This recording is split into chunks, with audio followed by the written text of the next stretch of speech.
What's going on, everybody? Welcome back to another episode of the Spliffs and Sake podcast. I am Rome D Senpai, 1/3 of the original cast. As you can see, it's a little change. But as you know, we just finished wrapping up the first season of our show. So right now we are technically in our filler arc before I return. So we are branching into doing more different content and just overall different things to engage with people and also have you guys engage with us. So be on the lookout for more different things, not from just myself, but the other members and all of us together. So right now, to get into the first, well, not technically first because Max did have his episode, but technically our first filler podcast segment. I am joined here with a fellow viewer. If you would like to introduce yourself, because I don't know if you have any cool name that you'd like to give yourself. Yeah, sure. I guess go by CJ, really. Yeah, just straightforward. Straightforward CJ. CJ, you know. That's it. Yeah, it's good to be here. It's my first time kind of doing something like this, so definitely looking forward to what we got going on today. Yeah, it's gonna be fun. Yeah. So before we get into anything, the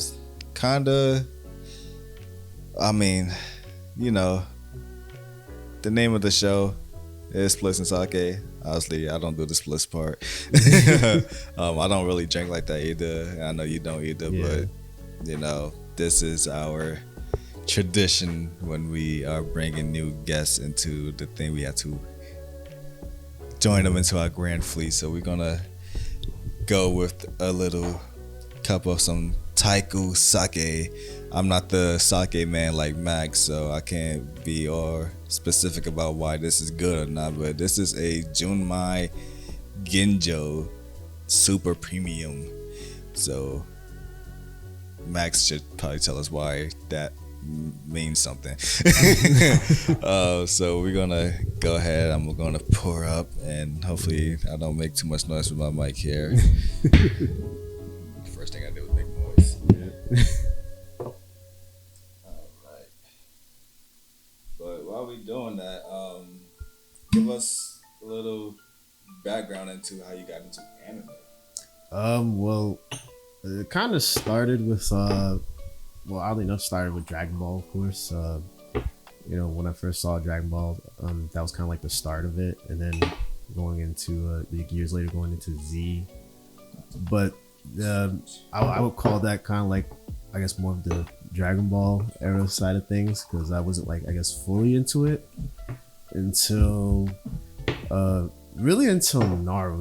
And I think that's when you kind of got me into Naruto. I remember when you had first mentioned it to me.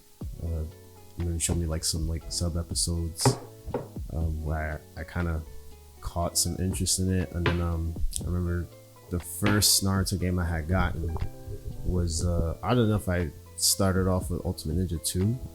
I know it was yeah, because we're not gonna jump into the Naruto part just yet. Gotcha. But all right, so we got into that. So here we have it's a nice little shot, right. Some sake. Welcome to the Grand Fleet. Thank you. Let's do it. All right. What you think? Yeah. The sake is, for the most part, they're usually smooth. There's some that's like there's the one on the last episode in the season finale. We had the big body, but he explained that one is more dry, so it'd be better to mix it. So that one can be taking it straight. It was a little difficult for me personally. That's why, when we ran out of ice, the ice was watering it down. But when he got into the second batch, I was like, it's kind of hard to drink this one. Yeah. But yeah, sometimes sake is kind of smooth for the first part. It can sneak up on you if you let it. But so like I said, I didn't want him to get into it because the whole concept of this episode, if you can't tell, this is a Naruto themed episode. What I'm trying to do, or kinda, we're going to try to cover the big three. Each of us are going to, that's where it gets tricky. I'm going to do the Naruto part. I think Max may do Bleach. Hendrix may be doing something different. And then when we return for season 2, we're gonna do One Piece.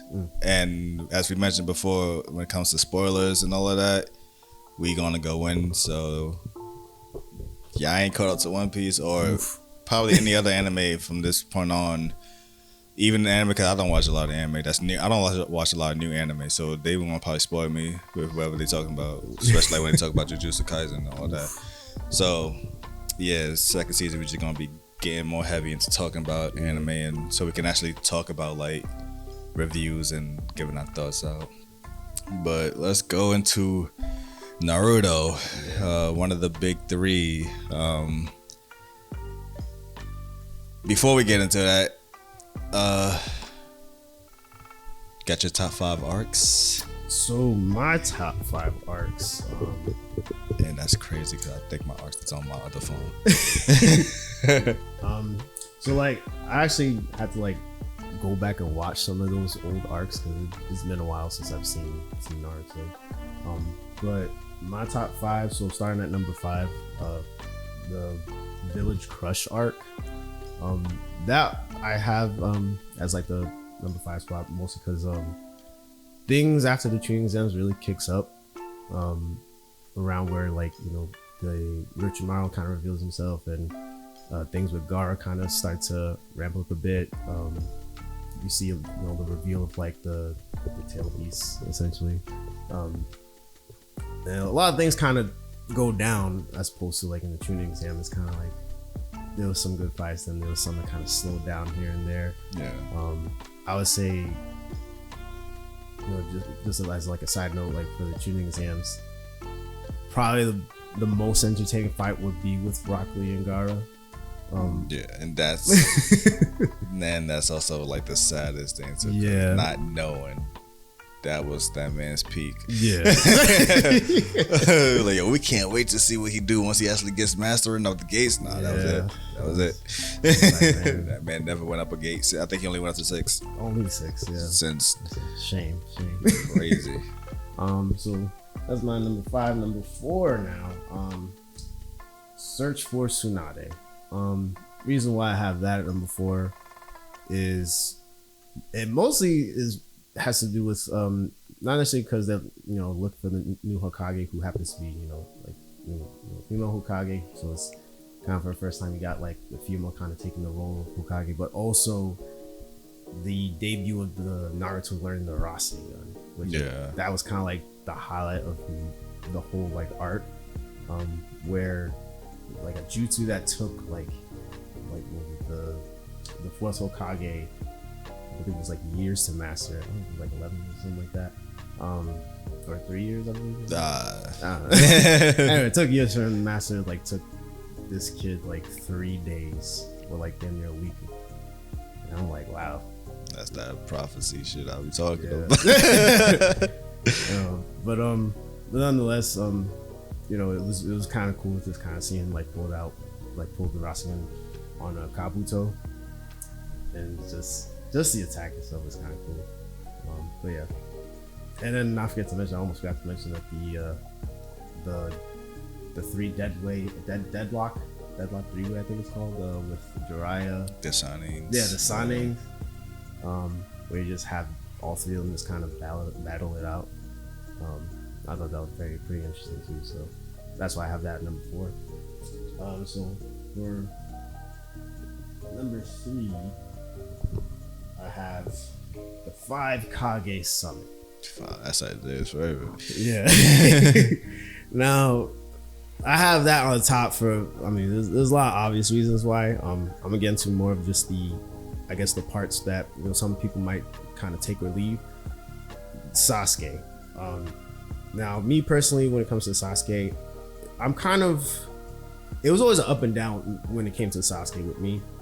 There were moments where it's like, okay, like the character kind of shined for me, and then there were moments where I'm like, he started to lose it a little bit. The 5 Kage Summit was kind of like he was like teetering on like going insane a little bit. Yeah. But just from him pulling up in the 5 Kage Summit, just like that part was what really kind of sold it for me. there is some points taken away with the whole samurai part where he's just kind of fighting just fodder samurai. Fodder samurai. I mean, I guess that's one way to showcase how strong he got, but then again, it's like you can't really do much against him if you know, gain the power of the Mangekyo and then you got this whole Susanoo that just come out of nowhere. So, but the Raikage, definitely one of the highlights too. Just a monster that one on the rampage. Yeah, and then also just I will say one thing that the Five Kage-sama also has that's just seems to be a theme with Sasuke is the plot armor that this man has, because literal armor. Just like you know, I think it was that part with Onoki when he was about to do that. He did that particle style jutsu, and the dude was in it, so he should have been dead. But of course, you know, you got the main man that the goat. So pre-unmasked Toby Madara is top 5. That dude came in and said, "Listen, either you hand over the tail piece or it's just gonna be war." That's it. That's it. That's it. Yo, here's my plan, man. Give me the 2 tail beasts. I'm put y'all in the genjutsu. Yep. Perfect peace, harmony. We good. Yeah, nah, we ain't doing that. Then we fight. I'll see you on the battlefield. You acting like I'm scared. I love it. I had plans on plans, you know. But yeah, that arc I would say is why I have it on number 3. Now number 2 is the pain arc. Now I'm gonna explain why. So the reason why I put that at number 2 is because pretty much the build up to everything that between like getting intel on the person, because before we didn't know who this pain person was. Even I think there was some episodes in where even like the eyes, like I think it wasn't really, you couldn't tell it was the Rinnegan fully. Yeah, it was like a 3 color pattern thing. It wasn't fully 6 yet. So it wasn't really established what even like the eyes were at the time. But then when it got to I guess the episode where Jiraiya had to go to hidden raid mills and get intel on the dude, that's when things started to kick up, where you got this random person that sounds like Pain, but he kind of looks different. So you're thinking like, oh man, like this is the guy, like all right, like so Jiraiya has to like kind of fight this dude, but then you see 5 other guys just pulling up out of nowhere, and I'm like, dang, like jump that man. That one. Let's just say after that, Jiraiya just he died a hero after that a little, because at the end of the day he did the job. He did what he came to do. He got the intel. He got the intel. Then from that, you got Pain himself. It was probably like one of my, I want to say, top villain characters, from the way they built him up to the things he can do. Like probably the only person that successfully destroyed the Leaf Village just in one swoop, and even like with other characters like Kakashi, everyone was like trying to get on him. That man just said nah. Yeah, I'm gonna get into him a little later. Yeah. But then between Naruto pulling up with the Sage mode, drip, that like showing him like, okay, like man, so I'm just gonna wear this outfit one time. It's like Kane dripped up with a scroll on his back. Mm-hmm. Never again. I wish they would have brought that back. But that part alone with the fight as well, kind of like is why I put it a little bit at the top. The part where he like you see the 9 tails almost fully manifest. Yeah, I think that was the part where I was really like waiting for that to like something to happen with that, but then he kind of transformed back. So I was like, but just that fight overall was pretty good. I know some people have like, I guess, qualms about the animation aspect, but yeah, they went weird with the fight scene. But I think like the thing about that animation, like how they did it, it was supposed to be like that just to kind of showcase the fluidity of the fight. Only thing is you just shouldn't pause on certain parts. This looks really weird. Too fluid. Just don't pause on certain parts. Too much fluid. Yeah. That part where he was like, my pain is even greater than yours. And then his face just started just distorting and everything. I was like, oh my God. But now I will get into the part of why some people might be iffy on me putting it on number 2, and it's the ending. The ending, I will agree, the ending is kind of a bit of a letdown in a sense. Because on one part, it's like, okay, he kind of saved the village, but at the same time, it's like, the first thing I thought of when everyone got brought back was kind of a Dragon Ball-esque kind of situation where it's like, okay, someone died, get the Dragon Balls. Yeah, there's no stakes. There's no stakes at all. It's just kind of like, oh, so everything's good now. Yeah. You know, so that's the part. You got rebuild, that's it. Yeah, that's the part that kind of took it away a little bit for me. I mean, that's why it's not even number 1. But yeah. So moving on to number 1 now. I'm surprised. I'm coming. Yeah, what's your number 1? Because there's a couple of arcs that should have been on that list. Well, so number 1, I put Sasuke retrieval. The Sasuke retrieval arc. That arc was where boys became men. All right, there were high stakes in that arc. You know, between, you know, first of all, like they had, you know, a select few had to go, of course, and the Sound 4. I believe it was Sound 5 or Sound 4, because I know there was 5 of them. It was 4 of them, but Kimaru made 5. Yeah, so the Sound. It just didn't sound cool. With a 5, and Kimaru was never around. Yeah. But starting out with I believe it was the Tsuyu fight. The what fight? The fight of the Sound 4 or Sound 5. I think it was the Tsuyu fight that was the first one. I think it was Shikamaru and Tsuyu. I wanted. I'm trying to remember which fight started first. The one I remember mostly, I guess, in terms of like what started first, was the one with Choji and Jirobo. Yeah, I want to feel like that one low key might have started first. I think that was the one that started first. They just shot like that fight, like showing the potential of Choji. Man, I was not expecting that when I first saw that.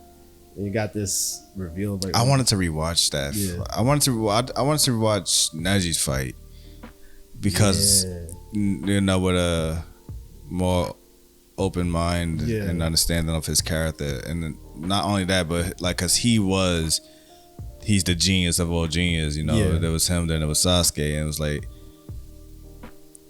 someone who's looked at on that high level to see how he would deal with a fight. So I want to watch it again to like really, cause you know, when we first got him, he was just an arrogant dude, like whatever, it's my destiny, and and you know, his main fight was Naruto, where, you know, you fight the main character, you know, you're bound to lose. So it's not a fair assessment of his character. It was just like you had to just job out to Naruto because he's the talent. So you just know your talent enhancement. So to get him in a legit fight, to see how he legitly thinks in the fight, I want to rewatch it so I can like sit there and analyze that more better. Because again, when Neji's death happened, first of all, I didn't even know what happened because I was the way I was reading because I wanted the manga to end so badly. I was skipping like every other chapter when I was reading it, and I was like, they didn't mention him like dying in like the chapter to like a couple of chapters after, and I'm like, he died? Like you thought they were harped on it a little bit longer. Yeah. Like, oh, like they didn't talk about this man's death until like a few chapters after he died. Yeah, like that.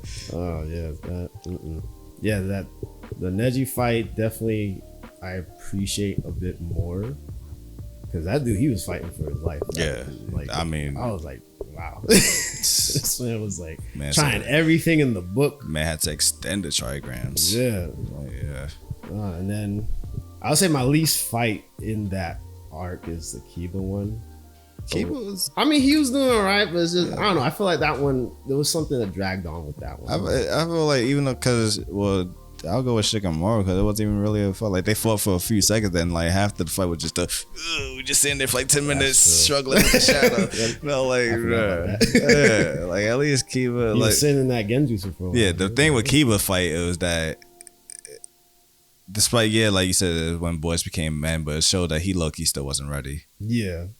Yeah, like he gave it all it got. Yeah, I guess that's my own. Yeah, he gave it all to the guy, and he still couldn't put him down, and he almost got caught at the end. Yeah, if he didn't get saved. I still respect that though. Too. Yeah, like, he tried it. Yeah, I mean, he tried, but it's one of those. It's sort of because one of those big what ifs, and we already know he's salty about it. But if Sheena was there, Big Sheena would have packed them up. Oh yeah, that Sasuke got retrieved quickly. Oh yeah, yep. And they didn't even know Rock Lee was pulling up. Oh yeah, that's right. Because he joined a little bit later. Yeah, so just like if they would have had Shino and Rock, they would have had the full force right there. Oh yeah. Which that's another highlight with that arc is the drunken fist. The drunken fist. Rock Lee said, "I got to peek one more time." Yeah. Oh man! But then to kind of top it all off, you got Naruto versus Sasuke after that. Yeah, the fight of all fights. Yeah. And then the ending, I think, is suited that arc well too. Yeah. To kind of segue into like the next season. Yeah, and I mentioned this on the podcast about knowing like that fight. That ended the show. Yeah. Like because I sat there and watched all the filler, thinking that it was all canon. so it's like it's a weird cliff to not so much of a cliffhanger, but it's a weird stopping point of like that. You know, it's like if I could compare this with another anime, it's like if I don't want to say Goku and Raditz, maybe Goku and Vegeta, because we technically got it with Goku and Frieza. Yeah, where instead of Goku and Frieza, where it ended in a fight and then we got the time skip. Yeah, and we got that with Goku and Frieza, but the things that we had a lot of build up from going all the way back to Dragon Ball, leading all the way up to this is technically the second time skip from Dragon Ball to he time skipped by the end of Dragon Ball, and then he time skip after Frieza.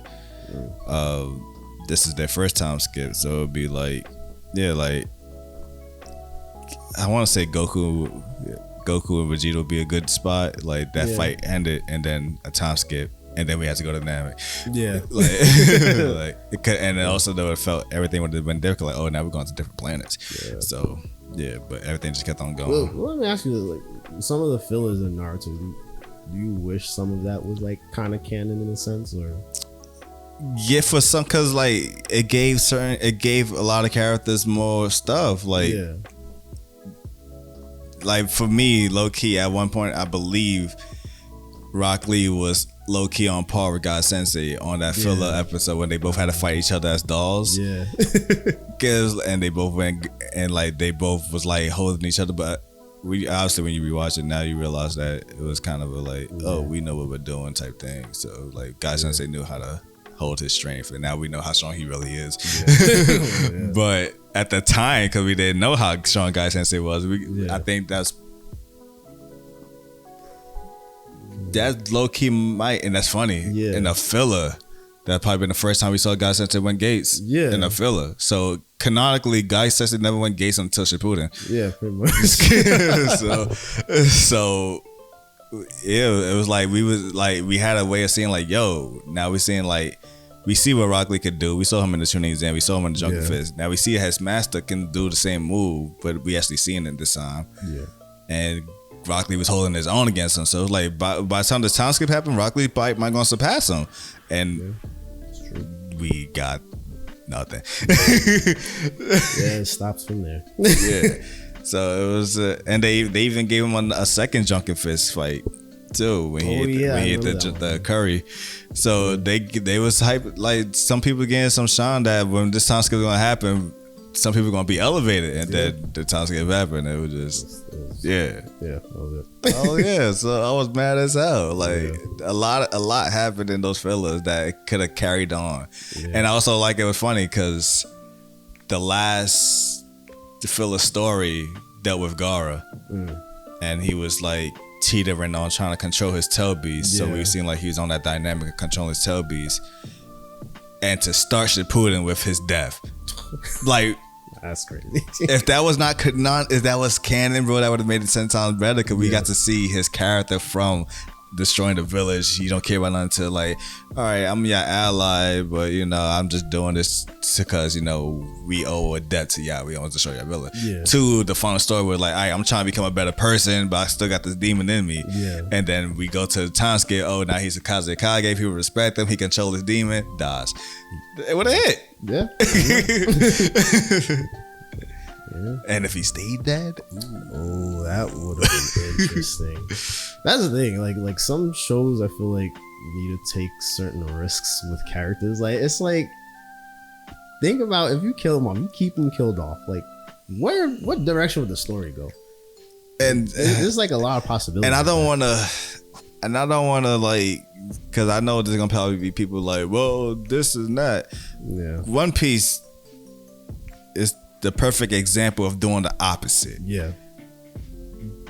Oda does not kill nobody off. There's probably maybe like 2 people that we seen. Probably 3. Yeah. 3, 4. And I don't want to count the obvious, but from the top of my head, we know Roger died. Yeah. We saw Ace died. We saw Virgo die. We saw Monet die. Yeah. I don't think we've seen anyone else die since then. And the funny thing is that most of these people, 2 of them weren't even the villain. Yeah. One of them was low-key a villain, but he wasn't a main villain. Like, he's not Frieza or something. He was just some side dude that got killed, and she just died just off a screw up. She didn't even die in the fight. Yeah. So the thing is that the reason why points is getting deducted from Naruto for not killing people off is because of how the show is presented. Yeah. Like, this is no ninja. Like, killing is low key what you training to do. Pretty much. So no, Luffy, he never. I'm going to kill you. Luffy kills your dreams. Yeah. He beats you till you make you stop doing what you're doing. Yeah. To like he makes you submit that you saying you gonna do this, but I'm gonna do this. Yeah. And I'm gonna beat your ass so you understand I'm gonna do this. Yeah. So that's the difference. But like you're literally being trained to essentially take life. Yeah. At young age, but still. Yeah. It's part of the job. Yeah. Part of the ninja code. Yeah. So not killing people off and not having, and when I mean not killing people off, obviously villains do die. Yeah. Not killing off the good people to add stake. Yeah. Cause going by this class, what class they call themselves? I forgot. I know there's a name of them for them, like all of them. Oh, was it like the ranking? I know they again. I forgot what they. I know there's like a name or something for them. For all of those.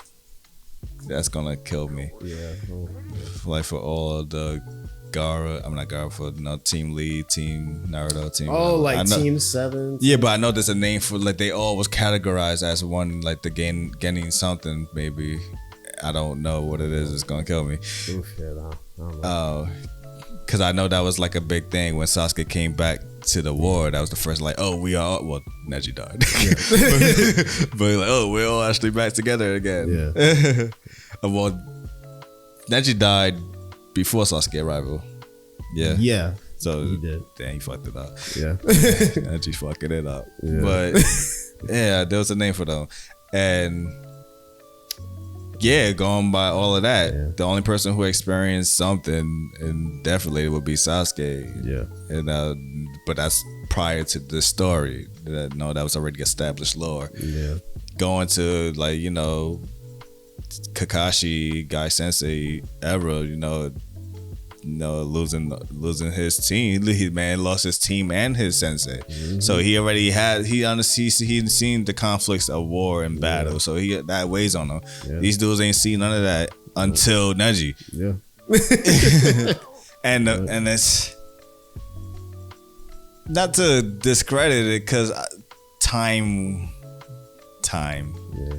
is weird. We sat there, we're part of this journey for like about a decade. Mm. Only 2 years has passed since the start of Naruto to the end. Yeah.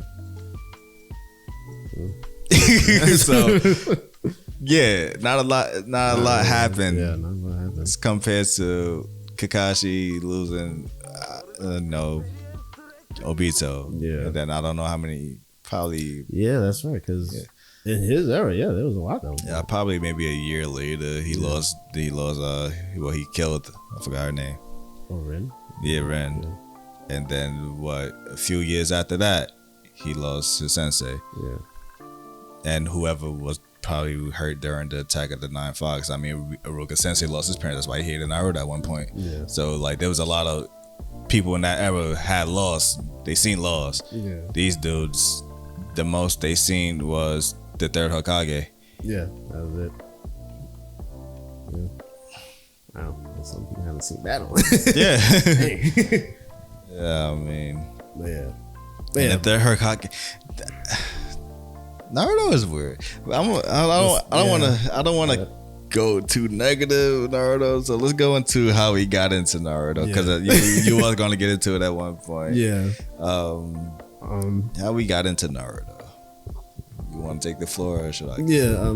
Yeah. So like I said, I guess as I was gonna get into it, he he kind of got me into Naruto firsthand. So I took a look at it, and then I was sold. I was like, all right, this is that show. And then even from the video games, I started with Ultimate Ninja 2. Because I guess like that was like the first thing I saw on the shelf when I was in GameStop, and I was like, oh wow, Naruto game, I'll take this. And that game definitely was a great game. It's got a lot going on, a lot of good stuff going on. It even had like a adventure mode, if I'm not mistaken. Yeah, the second one had the whole full blown like you could walk around and shit. It's like you look at a game like that, you like some people wouldn't expect for a game like this to have that.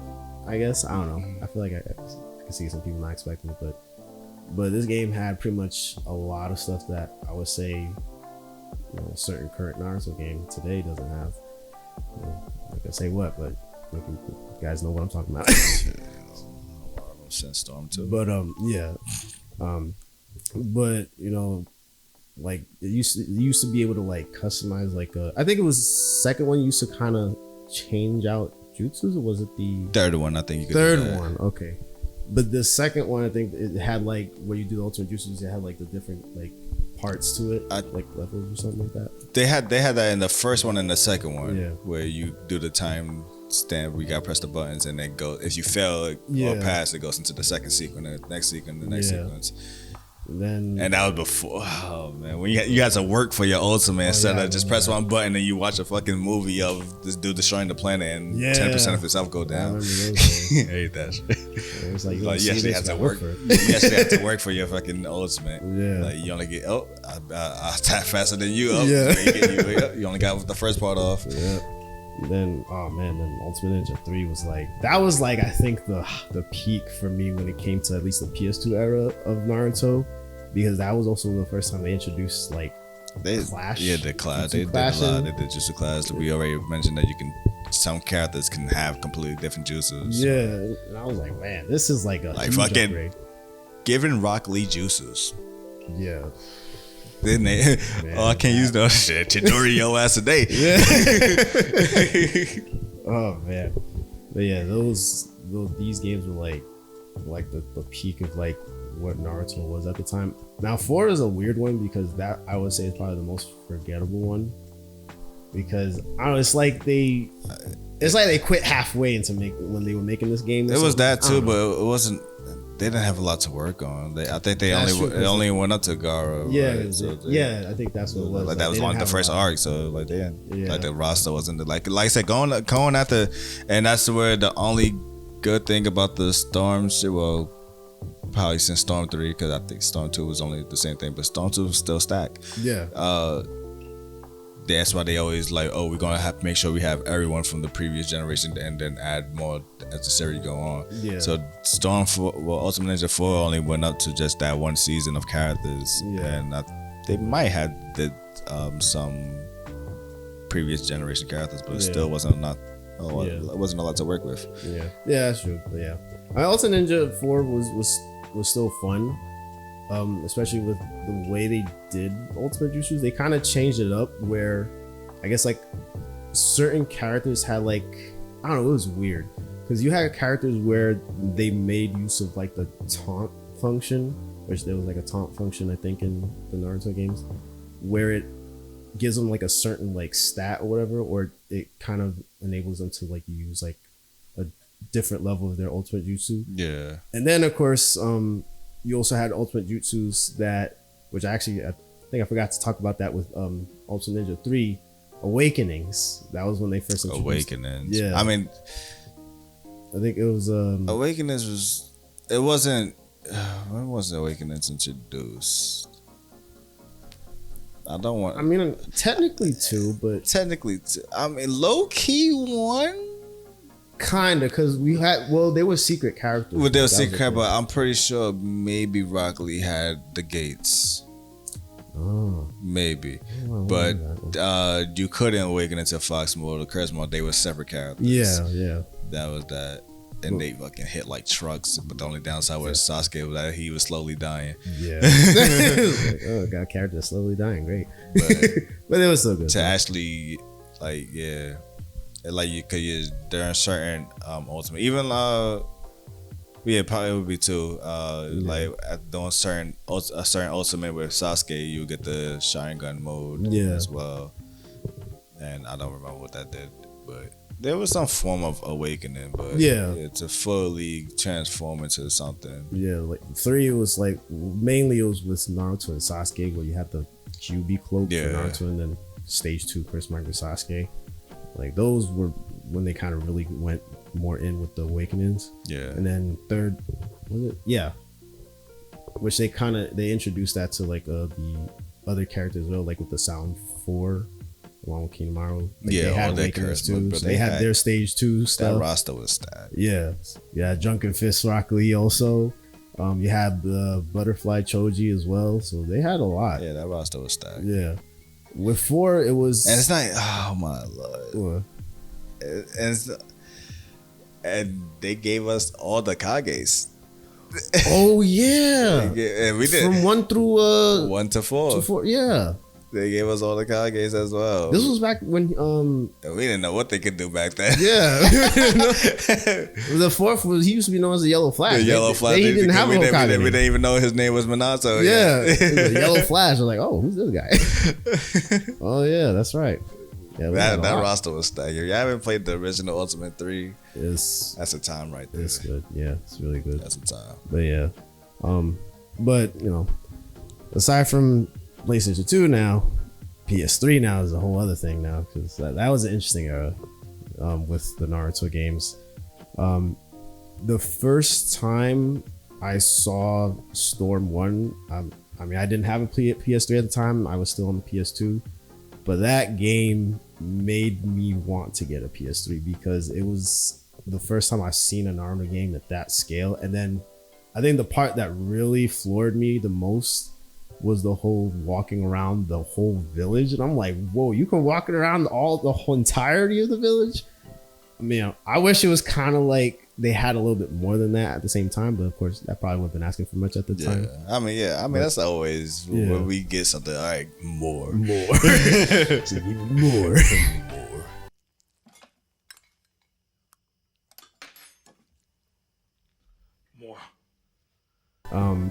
Because I know with Rise of the Ninja, they had where you can just go more places rather not just the village, just everywhere else. So that was something with that game that I liked too.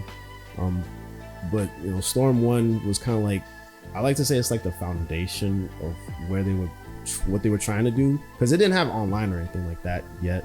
It was just, you know, if you want to play against someone, local, Vitamin, you know, and you know they also had like, you know, awakening characters in there. But the thing with the awakening characters is that you could also do your ultimate jutsu while awakened. So they had like a whole secondary ultimate jutsu just out of nowhere. When, like, for instance, like QB Cloak of Naruto has that Vermilion Rasengan ultimate jutsu. That thing, it hits heavily. It's like, it hits heavily. Like, it's just, and of course, being that this is a game made by CC, I think it was CC2 that they made all of them, right? Even the first one, right? Probably. Yeah, most likely. Because yeah. See, Cyber Connect 2, they made this. But yeah, like the graphics also. Ubisoft made this shit. I forgot Ubisoft made that. Oh, that one? Oh god. Yo, when Ubisoft was making games, bro. I know that's been a hot topic lately. Ubisoft. Bro, I've been trying to do an Ubisoft video for so long. I'm just not motivated to write it. Because I didn't even know Ubisoft did that. Ubisoft did Naruto. That's crazy. It's like, when I see the games they're making now, it's like that's crazy to think they made that. Man, but yeah, like the graphics brought out a lot of like what the characters can do and everything, and then from then to 2 now, Storm 2 was where things really got more solid, especially with the online aspect of things. Now I'm going to address some things I know some people, I've heard people say about this game that which is their reason of why they kind of like how some of the other Naruto games are, mostly with the substitution functionality.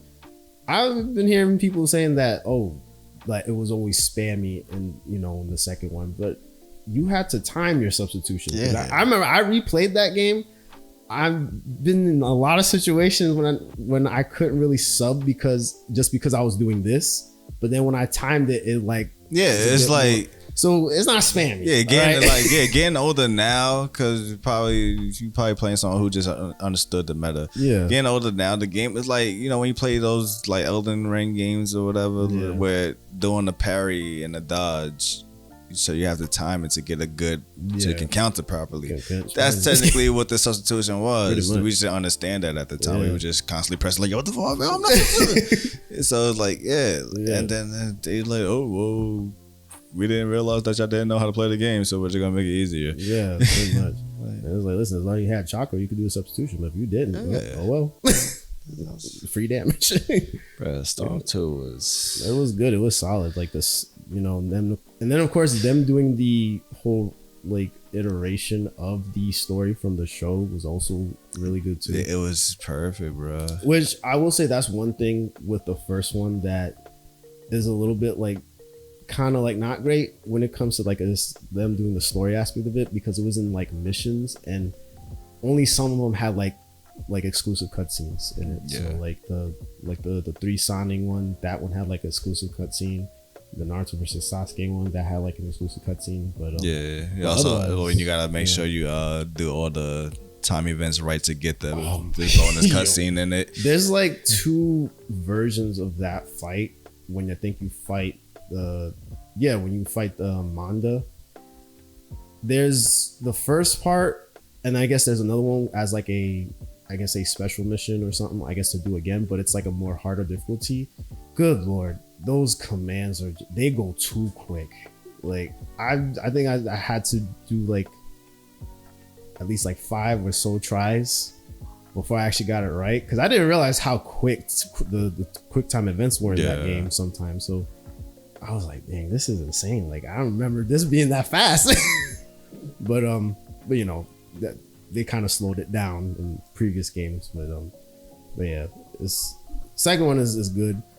The third one, which the funny thing about the third one, they made 2 other ones before the third one, if I'm not mistaken. It was one other one or filler in filler the king of filler. They even said we're gonna put filler in that game. I think Generations came out before 3. And then after 3 and 3 was just a freaking weird one. We were like, get the 3, then get the 3 this version and the 3 that version. Yeah, I'm like, bro, that. what the hell is this? Just drop the game. Yeah, like 2 years later, the 3 this version.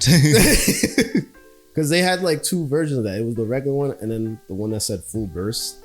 And the one that said full burst was the one where it had the exclusive Kabuto fight where he's in Seijo. Which kind of weird that you made a separate game for that, right? Instead of just adding and I hate to say it, but even though it probably wouldn't work, like I don't know how they would implement like a DLC story. I mean, they could, but implement story DLC into the third one instead. Just buy the third one again. If you already own the third one, just buy the third one again.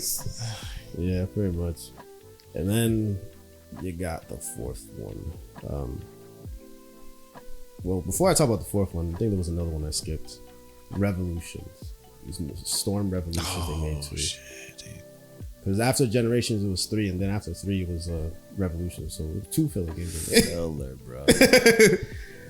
I will say with Revolutions, like they were kind of trying to do more stuff with that one. So I can appreciate what they were trying to do. Like I would say like the mode that I liked the most was when pretty much there was like 4 characters that can play at once. Although I don't think that works online or anything like that. So I don't know. But I liked that mode because it did bring some kind of life to, I guess the franchise a little bit. But otherwise it was kind of still, I don't know, it was just gimmicky. Yeah. But yeah, the fourth one was kind of like it was nice and like it was kind of nice and simple, and it did what it needed to do, especially with the story aspect. Like they didn't go into like, oh, you have to like travel from A to B or something like that to like get to a certain point in the story. It was just they were in chapters. Yeah, and I think Generation did that too. That's why I say it was a filler. They just wanted to just although I think Storm 4 kind of did it better because it wasn't, I mean, we sped run funny. Oh man, me and Isaiah, we both got on 4 at the same time. Yeah, and sped run it, and we beat it at the same time. Cause we knew the story, so we skipped all the cutscenes and we just did all the fights. How long did it end up taking? A few hours. It didn't take that long. Okay. It didn't take that long. That shit was funny. we just ran through that shit. Yeah. We were just sitting there. We was on the party chat this whole time, just talking, and we just running through at the same time. like when you already know the lore. Like I'm not gonna say it. Like well, cutscenes padding out the game time. Yeah, pretty much. I think the only thing that was there before the show and even the manga, I want to say, was the Naruto Sasuke final fight. Yeah, which they pretty much all the stuff that they did in that game they kind of made up entirely, which I thought was impressive. Yeah, I mean, they kind of always do that. Yeah, anyway, I said pad out the game. So yeah, but they made them fit. They made you sit there and play them in different eras. Yeah. Now, like as far as like the gameplay goes, I mean, it's more or less, similar to the other ones, of course. Obviously, previous ones changed the substitution thing, so now it's like, ever since after 2, they changed it to like a whole gauge thing. So careful, don't spam the substitution because then you run out. But then that's the funny thing that they say in the second one was spamming, but then it's like technically that kind of encourages spam. The thing is, you're trying to force them to spam the substitution, which that's kind of lame when you think about it. I mean, I get the strategy behind that kind of play style, but then it's like, I don't know. Just make a run out of substitution before I do, and just hit them with a combo. Yeah, I guess it's the strongest strategy when you think about it. Like 2 was nice, bro. You could if you know how to substitute, it could be spammy. If you know how to substitute, then there was the people who would cheat, but it wasn't never bad. Like someone picking Daidara, I know how to cancel it. I know how to do it. Someone picking Sasori, there was no need for nerfs or buffs. Yeah, because you have to figure it out. Yeah, figure it out. You doing the same technique. Now I just gotta find a character that could go against this. Yeah, I found out Toby and having Sasuke and Naruto Sasuke and Itachi as my assist. Yeah, destroys that easily. Sasuke has a faster fireball jutsu hit, so while he's still doing his attack, a fireball just goes right at him. Yeah. And then while he's rolling around, Itachi's slow ass fireball is already going at him. And before he gets up, I'm ready underneath him, right next to him with the Toby ball. He's just getting slapped around. So there was a counter for everything. Yeah, once you figure it out, but nerfing stuff, you making characters, like I said, like if they had characters like the original Ultimate Ninja, the Fox, Naruto, and Curse My Sasuke, where their whole thing is that they literally hit harder than every other character. All right, that's something different. But even Naruto, I don't know if I don't think he has a downside, but Sasuke, he's slowly dying. Yeah, so you got something. Yeah, while he's slowly dying, your hits is technically doing twice as much damage as well. Low key. Yeah, pretty much. But Yeah, well, speaking of nerfs and buffs, I know I said I wasn't gonna say anything about a certain game in this day and age, but I'm gonna say it. Connections. All right. That's the one I just came. Well, just came out. Yeah, that one, that current one, which I feel like they didn't really need to make another one At all. I'm just gonna say that. Like, I don't think they needed to make another one. And when I saw what it was, it kind of felt like just all right, Storm 4, but with more characters. You know, I know some people not gonna like me saying that, but let's be honest, it's true. You know, because I thought that's what it was. Yeah, I thought that's what it was marketed as. Well, I mean, the marketing kind of shot them in the foot with that one. When they showed the trailer, we were just seeing Storm 4. That's what I was saying. I thought it was like, like I said, like I thought it was like how they did Storm 3, the full. I thought literally Connection was the Storm 4, the full burst version. Yeah. Yeah, but I'm like, I could have sworn they already did that. Then they do the Road to Boruto. So I was like, what the hell? So what the hell is Connection? Like, it's the same shit. But that's the thing. It's like you already have a game that has Boruto's name in it. You know, so it's like, why not? They can't market Boruto. I don't know. That's strange. So let's just call it Naruto. Don't put Boruto's name in it, but obviously he's gonna be in the game. Yeah, that's the thing. It's very strange to me. Because the funny thing with Storm 4, I think some years later, they ended up updating the game and adding 2 new characters, which were the Boruto characters, the Otsutsuki characters. And I'm like, you just added characters right there. Why couldn't you do the same for this one? Greed. You know? And money. What inspired you to build a second Krusty Krab right next door to the original? Money. And then it's like seeing the gameplay changes. Like, all right, there's some different about the gameplay, but then again, there's no way you couldn't have done that for the other, the original 4, because sure, that game's out on PS5, but it's also out on other platforms too. So there shouldn't be an excuse of, oh, well, it wouldn't run on the other platforms or anything. Like, yes, it can. So take all that, do that for Storm 4. There you go. But no, they said, we're just gonna separate that and make it a whole new game. Yeah.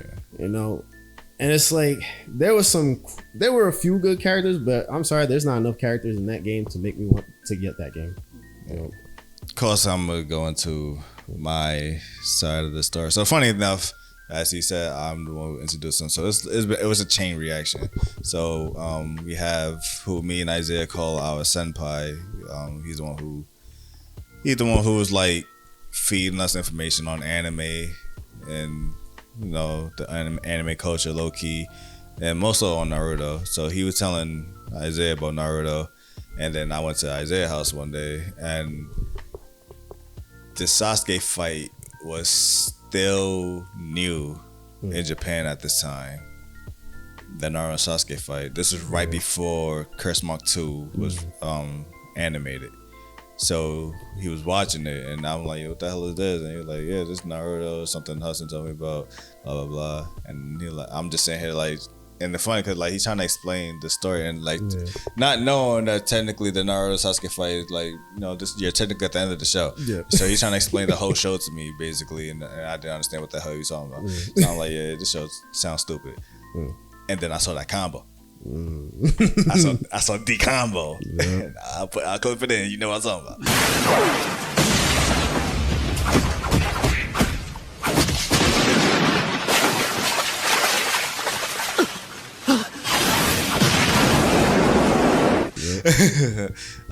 Saw the combo, and I'm like, saw the power driver. Yeah, I was like, hold up. saw some stuff. So might be worth looking into. Yeah, but it was worth looking into. But I wasn't into watching anime like that yet. The way Isaiah was, or he was on YouTube. He was in the trenches watching. Episode 600, part 1 of 5. when they had to break the whole one episode down into like 5 sections. So I wasn't into watching it like that. So I was like, it's whatever. And at the time, and we probably might get into this in the One Piece episode. One Piece I was enjoying the 4Kids version. Yeah, I remember that. So One Piece is low key my thing. I was rocking with like I said, I mentioned this before. I was rocking with One Piece first. Yeah. And Naruto and Bleach was kind of at the same time, but I don't know. I wanted to rock with Bleach. Yeah. That's what it was. I was low key hating on Naruto. I wanted to rock with Bleach, and I low key hating on her. I was seeing the comment, but I didn't want to admit to it. Like, yeah, the show's whack. I didn't want to. Let's go do something, bro. I don't want to watch this shit. But then Toonami came, and they were like, "Oh, we got a new show for you guys, Naruto." I'm like, that seems familiar. Yeah. And I'm like, yo, get this crap out of here. I'm not watching this shit. Y'all going to import it into America. Now it's in English. Now that's going to be watching. I'm not watching that shit. Get it out of here. I see this. I was just letting it rock. The shows are going on. And it wasn't until like, oh, you know, when they like, oh, the next episode. Yeah. Like with Toonami do, like, yeah, just Naruto's coming up. You know, you want to see this. And they show like a little snippet of like what happened in the next episode, what's going to happen. And I was just watching the Toonami thing, and he like, yeah, this next episode, and they show when Naruto punched the shit out of Haku out the ice. I said, again, a ninja legend. all right, I'm gonna watch this. that punch out like, man, they punched the shit out of him. I ain't gonna front. So that's that. I mean, the Sasuke and Naruto fight, I was intrigued already, but that punch. That sold me down there. So that's when I started getting into it, and that's when I started watching. And almost like religiously, was just Naruto was my life. Like the amount of books and anything I had, I owned. You know, the amount of times I drawn Sharingans on something. Like that was it. And then I said, go into Isaiah's house, and he has Ultimate Ninja 1. We playing that. He was telling me, like, yeah, like, he beat the game, but, like, because back when you had to unlock characters, bro. Yeah, I remember that. So he was like, I'm trying to unlock the Naruto and Sasuke game, but me and him we was in the trenches trying to unlock them until we finally unlocked them, bro. I don't remember how I unlocked them. You had to do the bingo missions and shit. But they were low key hard because they were like, there's some conditions you was in. Like you like kind of like you're basically, they put you like in a bad position against the enemy by default, so you're kind of screwed. So we was in those trenches, bro. So I'm like, yo, unlocking characters, it was frustrating, but getting them was like, it's better than just getting a DLC, just buying the character or just getting them patched in. Like, nah, we sat there and had to get them. That's why I love the original, because like, they didn't have to put all the extra characters like the second one. You could get the Yellow Flash. We still didn't know who he was. We could get him. We could Taijutsu Naruto for whatever reason. You could play with Naruto wearing Rock Lee's outfit. And Kakashi. That was my favorite version of Kakashi. But it's like they didn't need to do it, but it's the fact they did it, and we had to sit there and earn it. I forgot what it was to unlock Taijutsu Naruto. I think we had to talk to Hinata's sister or something. Something like that. So it's like just doing little side quests, running around the village. Like it was fun, bro. I was just I had to earn it. I was hooked. And then when I found out about Akatsuki, oh man, that was the bread and butter of that show, bro. Akatsuki was life for me, bro. You couldn't tell me nothing. This was the greatest faction. I don't care the Espadas or whatever. I had Bleach, the Espada. I didn't really know much about the Supernovas in One Piece yet, because I was that disconnected by that point. But no, I knew Bleach had the Espada. So the amount of time I used to like Google, the Akatsuki versus Espadas. I was like, man, Akatsuki gonna beat them. I think low-key Espada like wiped them. But I can't. I was riding with a team of Akatsuki, bro. But the secrecy, all of that. Not even just all we knew was Itachi and Kasame at one point.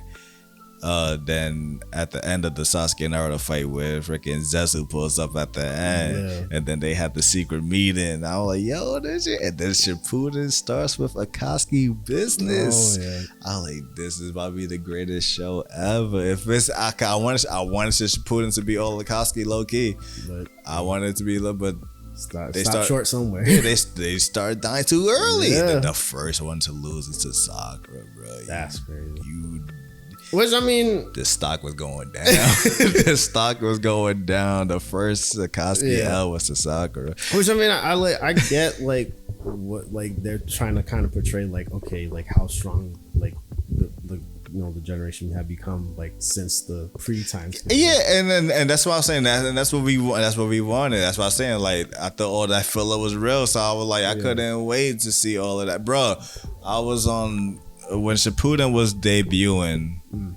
I was on the call with a classmate of mine in middle school. We was on the phone like, yo, we ready to watch this. And when they showed that scene where Sasuke entered inside Naruto, Loki paused. Yeah. I was like, and I was like, oh, he can actually see that now. He like, oh, your eyes remind me of mother. I'm like, oh, he like, it's like he started putting him up on that sound. Like, yo, these dudes is up there. Yeah. So like, but I wanted Akatsuki to be up there too. Yeah. I wanted them to, like I said, I wanted stakes to be high. I wanted them to claw to be Akatsuki. Yeah. And like I said, they took down Kazekage. Yeah. What better statement than that? Yeah.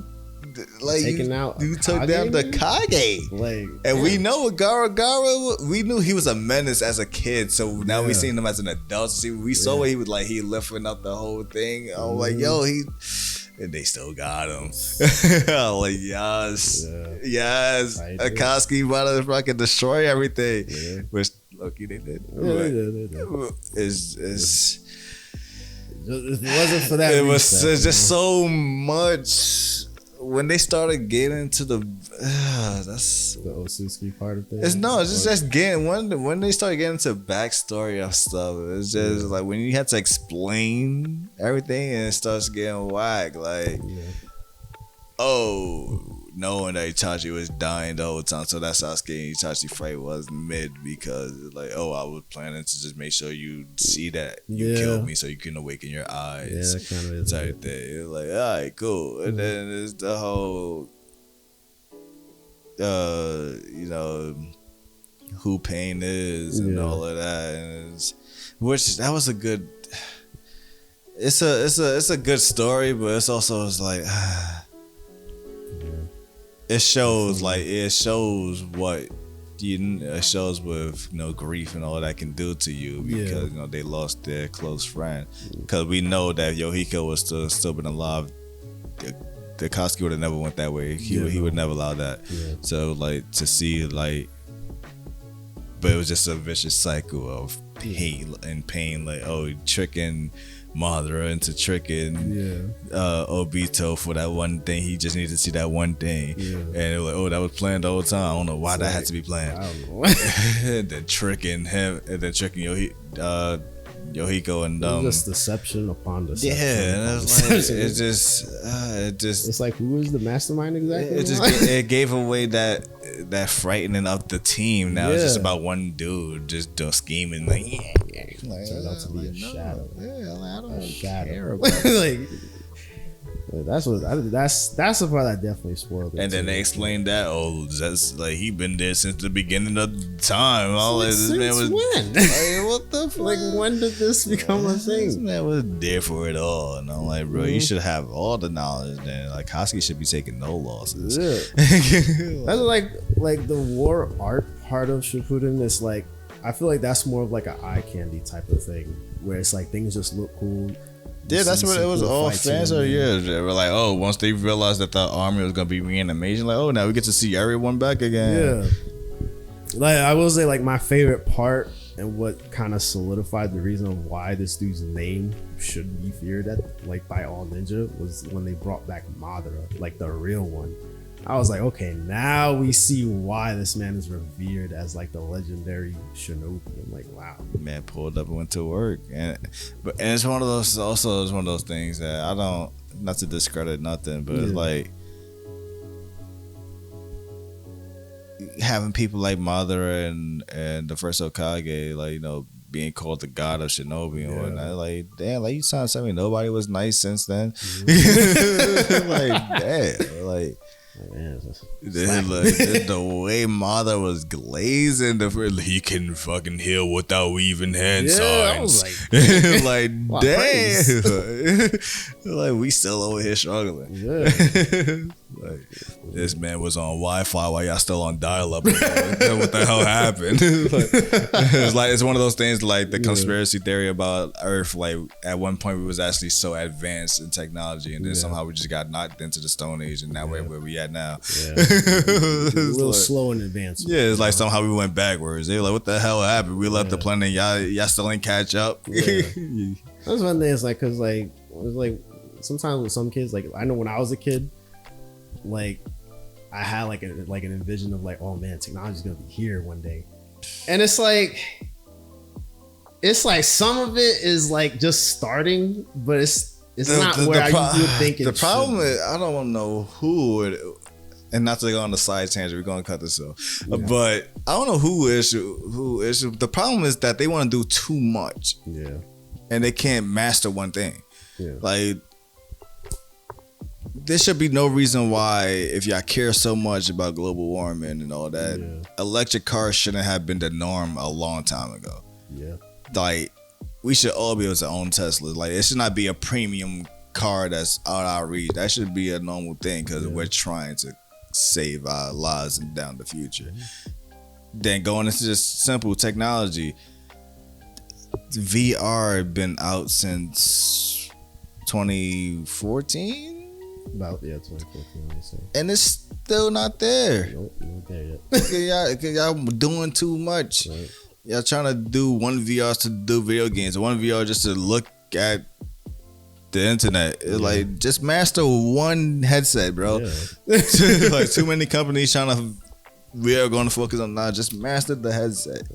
Make it feel immersed. Don't make me feel like I don't want to feel seasick or motion sickness just being in it. Master the headset and then build upon it.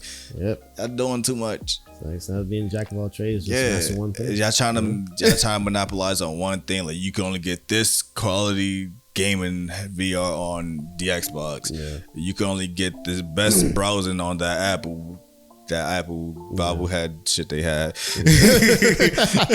So like, just I don't know what it is. I don't want to say this generation, whoever is in charge of this, like, y'all got some crazy ass attention spans, bro. Like, focus on one thing. But that's where we at. So to go into another side channel, I already talked about it beforehand, and I also want to go into that as with the game and the big three.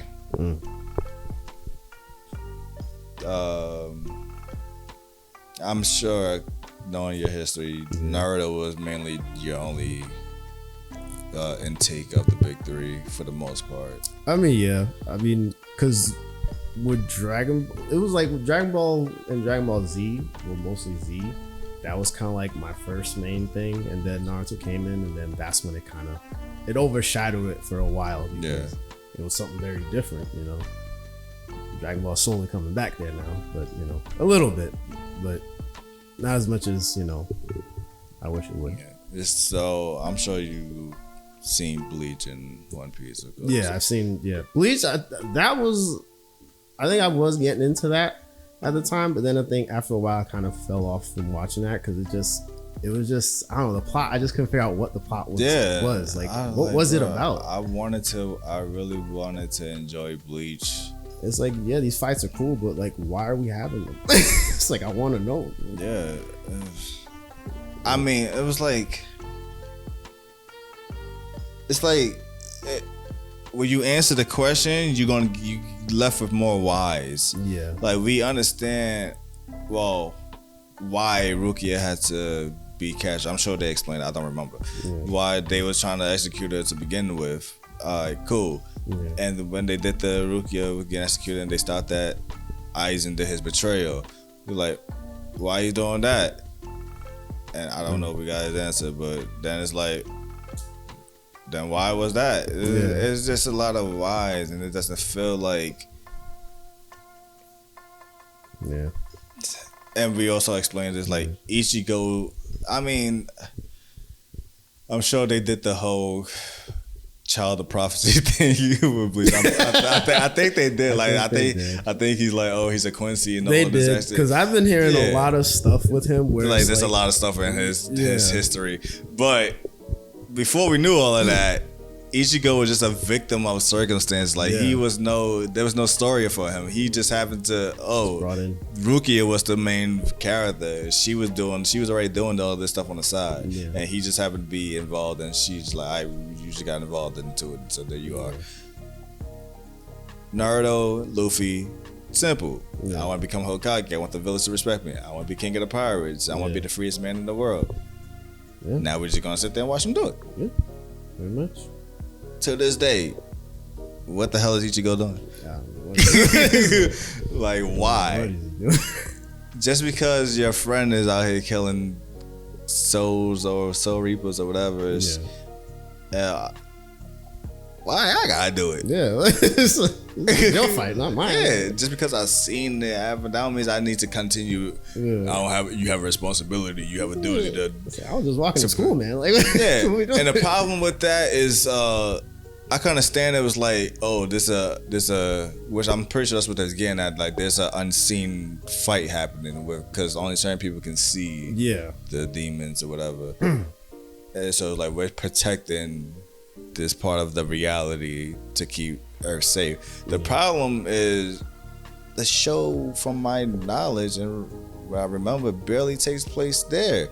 Like most of it, they training somewhere, then they went to Soul Society, and then the setting is all over the place. Yeah, it's then like, the Sparta happened. I think only like a couple of fights probably happened on Earth, or if wherever they go to different. But it's never in a set location where you can kind of take it in from. Yeah, they're always kind of just moving around somewhere.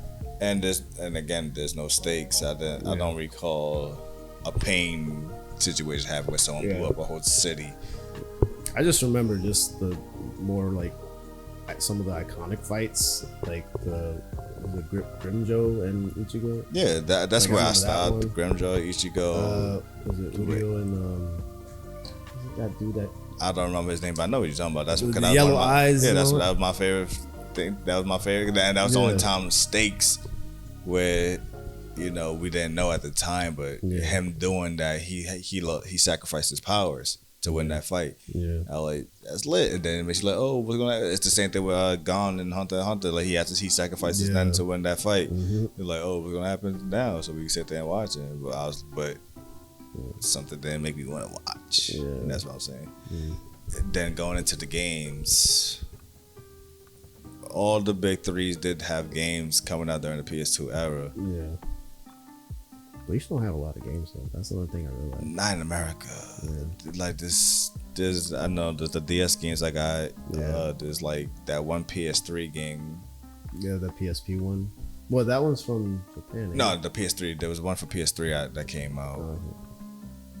And shit, just recently there's a free to play beach game that just recently came out. But look how long that counting. They did announce a new one coming. I'm pretty sure there was a Bleach game for PS4. Am I bugging? I think so. But going, it was like a hack and slash type deal. I don't know. I don't know if it was for the PS4. fact is that in America you could locally count Bleach games with one hand. Pretty much. They don't got a lot. Maybe Naruto got games now, but when it started, like going with the PS2 era, we got Ultimate Ninja 1. Yeah. The One Piece games was following the 4Kids dub. Oh yeah. I remember that. So we was not even getting the full experience of what One Piece was. No. They were giving us the 4Kids dub voice acting in the game, so that means they had the censorship in there. So all of the stuff that held One Piece back was in that game. Yeah.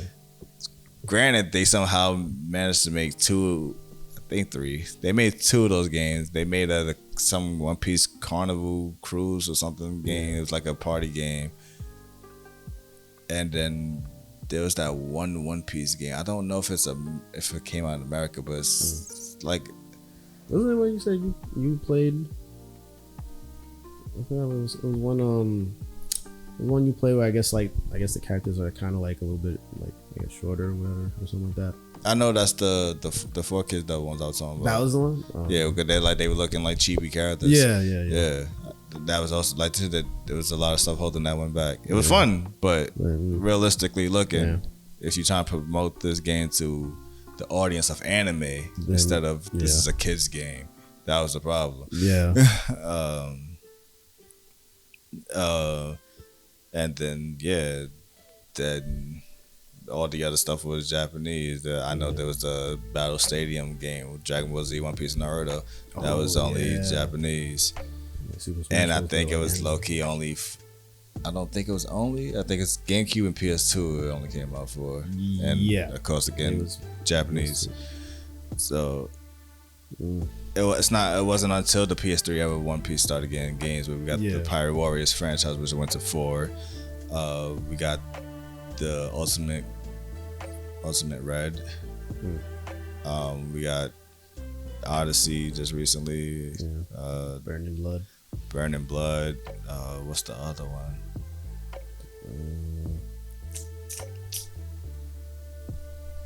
Damn.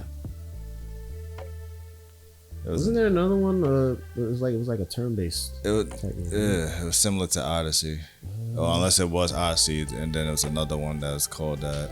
It was Odyssey and another one that was similar in gameplay style. Yeah.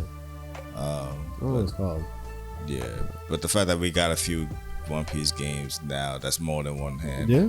Bleach is low key. You can still count the American release in one hand. With Naruto,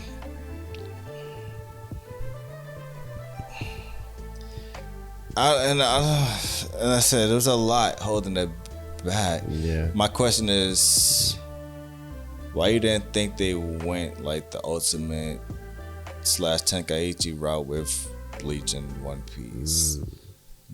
That's a good question. Because obviously with the plan, because obviously you can see just from this, Naruto was supposed to be the Dragon Ball successor in terms of merchandise and whatnot. We was basically getting a yearly release of games. Not only did we get those games on the PS2, we also got the Uzumaki Chronicles 1 and 2. Yeah. Actually, I think I still have them. Yeah, so they were doing multiple games and low-key being a yearly release. I have my PSP games. Like 4 or 5 PSP games that came out with. The Ultimate Ninja Heroes, Ultimate Ninja right? Heroes. Yeah. Like they came, and there was the other one. There was another one. There was, I think it was like the Legend of Akatsuki or something like that. Yeah, and there was another Kizuna one Drive. too. I think it was that another one. Yeah. And then there's Ultimate Ninja Impact. Was another one. Yeah, so they was doing a lot of Yeah. a lot of yearly releases again. Then we got into the Storm series. Then they branched out to another platform for the first time.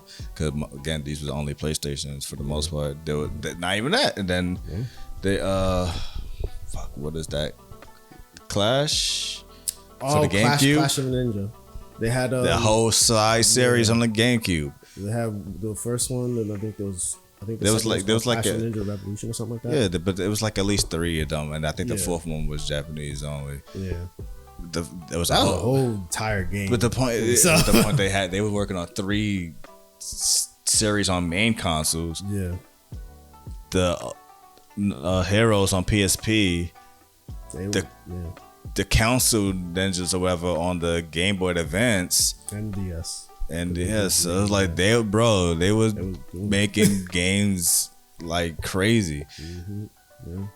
And like Naruto was everywhere, bro. Like I can't. That's why I give Naruto his props for being the anime that made anime mainstream. Yeah.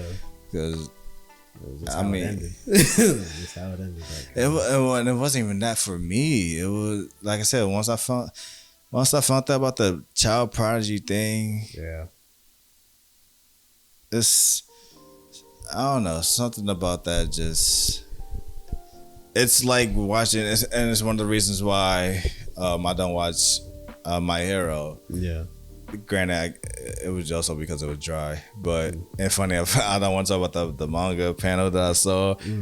Maybe we talk about when we talk about the main Spliffs Saga episode. Yeah. But the show literally is being narrated from the future. Yeah, pretty much.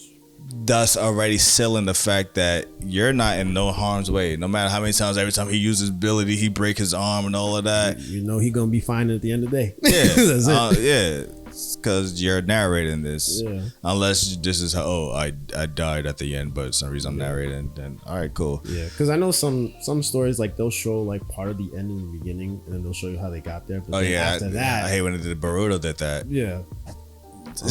Which I mean, I will say like I know some people are not too much fans, at least with the anime portion of the series, but like the manga, I mean, I've been reading a little bit of the manga here and there. It's decent, I'm not gonna lie, they've been doing something interesting on that side. Yeah.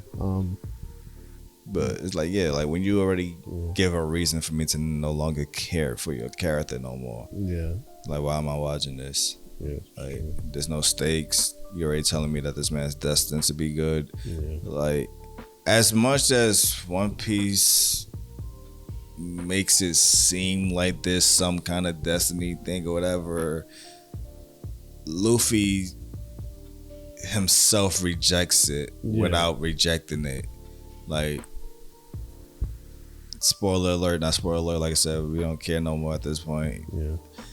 We know that Luffy's Gear 5 is technically him awakening into Joy Boy or whatever. Yeah. But Luffy legitly just sitting here still saying like, I don't know what that is, why y'all keep saying that. Like I'm still me. There's there's no prophecy, whatever with me. Like I'm still me. That's cool. I can't argue or defend Ichigo situation. Like I said, it was when we first started the show, he was just a bystander, and now what do you know? it's in your bloodline. Yeah. So I don't know, bro. I can't. Yeah. So Naruto just somehow captivating the masses with, like I said, the amount of games that they was doing, the amount of series they was doing on different platforms is crazy. So they were making sure they were covering all bases on making sure you was enjoying this anime, and the others was still lacking. And One Piece just drew the short straw because it was a bundle deal with 4Kids. Yeah. Where they wanted to dub. And it might be Yu-Gi-Oh! I'm not sure. And they were like, if you, they're like, you want to do that, you have to take One Piece. Yeah. And like, all right, whatever. And they just fucking did some crappy ass dub and of course all the censorship. That's some, I mean, not to get off topic, but like with Yu-Gi-Oh, I didn't realize they kind of censored them things on Yu-Gi-Oh. They censored everything, but like I didn't realize until I rewatched it, because like last time I saw Yu, I was a child. Yeah. So when I rewatched it, I was like, huh. Yeah, I don't remember him having having this part or whatever. Yeah, but they can get away with that because it's a card game. So we didn't know that Bandit Keith up the blicky on Pegasus. Yeah, they was just pointing at him. I'm like, what is that? Up the whole blick on them. We didn't even know, even in the anime, the manga of Mariko Bakura took Pegasus' eye out. Yeah, in the manga, they didn't show that in the anime. Ooh. Like, bro, it was they were doing some wild stuff with some cards. But going with that, One Piece was way worse. Oh yeah. Oh, even they could have called themselves the Marine. I think they called themselves the Navy. Oh, that was for some reason that was a censorship. They couldn't even call themselves the Marines. I guess because of reputation. I don't know. I guess that's what I'm thinking. They didn't have guns. They had super soakers. Remember that. Good Lord, man. So obviously Sanji eating a lollipop instead of smoking. Yeah. There's a lot of stuff. Bro. And they censor the stupidest stuff. Like, there's a scene where Luffy's mouth was supposed to be open, and they just literally like redrew it that his face is closed, his mouth is closed. Don't I'm like, understand that. Bruh. Like, Why y'all did just they do censoring. That's crazy. So One Piece got the shortest end of the stick, but don't worry, we getting the redemption because I know my stance on One Piece. The great. I'm not counting as anime. The greatest work of fiction. Yeah. Past, present, future. In this lifetime, you can mark my words. Like I said, you can resurrect me when it happens. I don't think anything coming after One Piece will top One Piece. Nothing before One Piece is fucking with One Piece. Yeah, that's gonna be tough shoes to fill. Bruh. If we get the technology, bring in some cyberpunk, bring me back as an engram, and like, yo, look, this is better than One Piece. I'm like, oh, they did it. Yeah. I don't think nothing. When One Piece is said, it will go down for me personally, and as the greatest work of fiction of all time. And that's why for the people who don't want to give it a chance, bro, you don't understand what you're missing out on, bro. That storytelling is crazy. Yeah. But we'll get into that when we get into that episode. This is the Naruto. So obviously, before we get into that last one, we could kind of do this as a two-parter. Obviously, for one, Naruto, like I said, it was doing everything it can to captivate us and get us involved. But obviously, like we kind of already hinted on it, but it got to a point where it stopped intriguing us. Yeah. And like I said, for me, it was the Child of Prophecy thing. For you, when was that? For me, well, it kind of stopped being interesting, I guess, once it hit a certain threshold that I guess I was somewhat satisfied with. So like, because at the same time, I mean, this show I used to hold like a very like huge amount of sentimental value towards it, because it kind of there was some parts of it that I could relate to a little bit, where it kind of helped me through some tough times here and there. So that part, I guess, is what made me like keep watching the show. But then once it got to, I guess, I want to say somewhere around the war arc is when it started to falter. Like my interest started to falter a little bit, to where, I don't know, it was just kind of like, all right, I'm in it for the fights now at this point, so I just kind of saw it to the end just to see how it ends. And I was like, all right, cool, I'm done. So crazy enough, me and Isaiah kind of predicted the war before Shippuden even happened. Okay. But I think it's in reverse order. We knew Sasuke and Naruto were gonna have another fight, final fight, but we knew that another villain was gonna have to bring them together again. Yeah. So we already understood that there's gonna be this one dude that's gonna bring everyone together again. Yeah. And the war did that with Madara. Yeah. And that's that was also another disconnect for me when you were seeing the obvious theories coming true that shouldn't be coming true. Like the amount of time we saw, like I said, like saying like I did with Majin Vegeta and regular Vegeta, like I categorize them as two different things. Pre-masked off Toby, top 5 characters. Once that mask came off, it was the worst character of all time, because why was it Obito? We knew it was Obito. It was too obvious to be Obito, but just didn't want it to be, because it makes no sense for it to be Obito story wise. Like character design wise, yes, sure, you obviously look like Obito. Everything matches up. But why it has to be Obito? Like, why are you doing this? Oh, because of this. So what? Type shit. Like you couldn't. This man Kakashi was, and it's one of those things where it's like entitlement. Yeah. Kakashi was saying that he had to mourn all of y'all. He had to mourn his team and his sensei.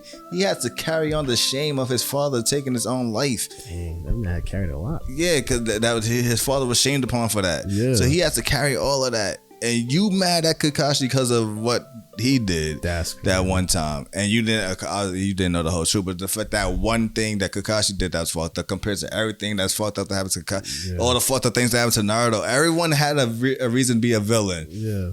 And your whack ass reason was the reason why we doing all of this. Yeah, because of one. Because you killed my love. It's like, really? That's Naruto watched Hinata get stabbed in his face. Yeah. That dude.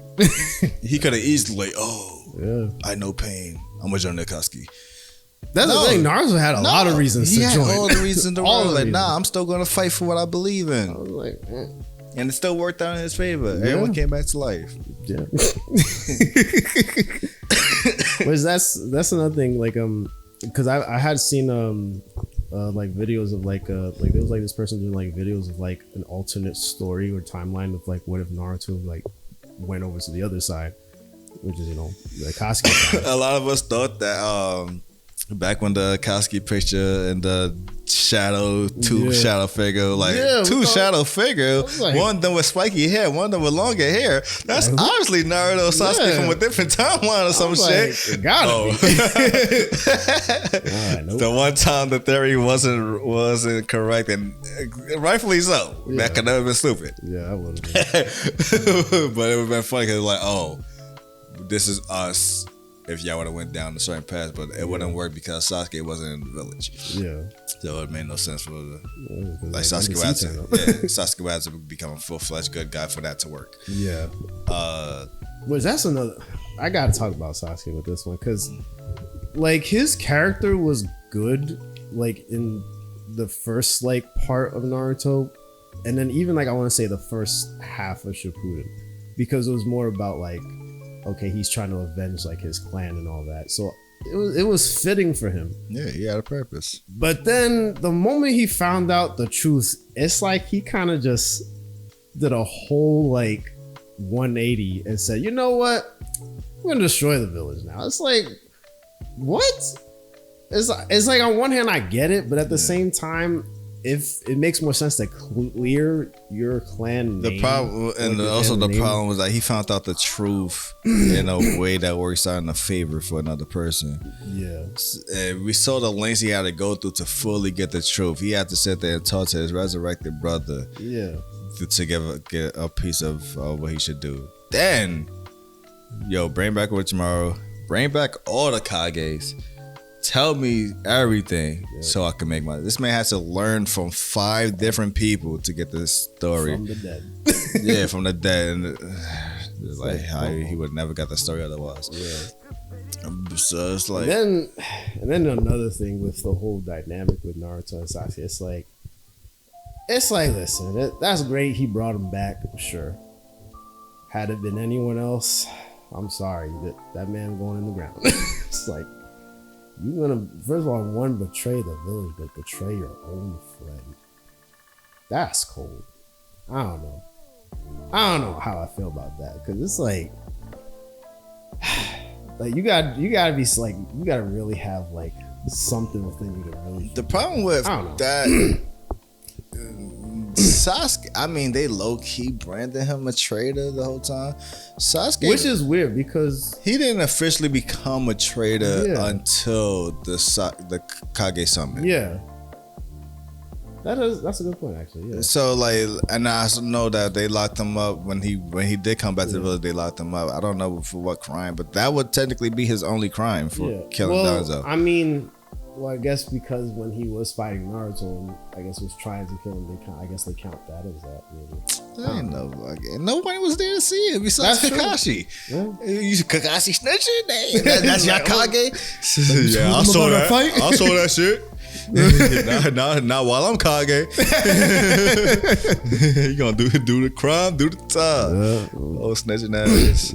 But that's literally and it's one of those slippery slopes. So like that could be excuse because Danzo literally turned his back on the Kage Summit. Yeah, after Toby declared war and they all discussed about becoming alliance. They were like, Danzo gotta go if we doing this because that nigga he basically went rogue on us. Yeah. So like we was already against him. Yeah. That's an excuse death. So Sasuke in technical criminal law ways did nothing wrong besides desert the village, and he did nothing to harm it since he left it though. I guess when you put it that way, I can forgive a little He bit. he did nothing to harm it since he left. Yeah. Orochimaru couldn't do shit because he had no arms. Yeah. So, like he never once harmed. He did not return to the village until he talked to the Kages. Yeah. That man did not set foot in that village since. Yeah. So it's like welcome home. yeah, man, like, go to jail. Yeah. Like damn. Yeah.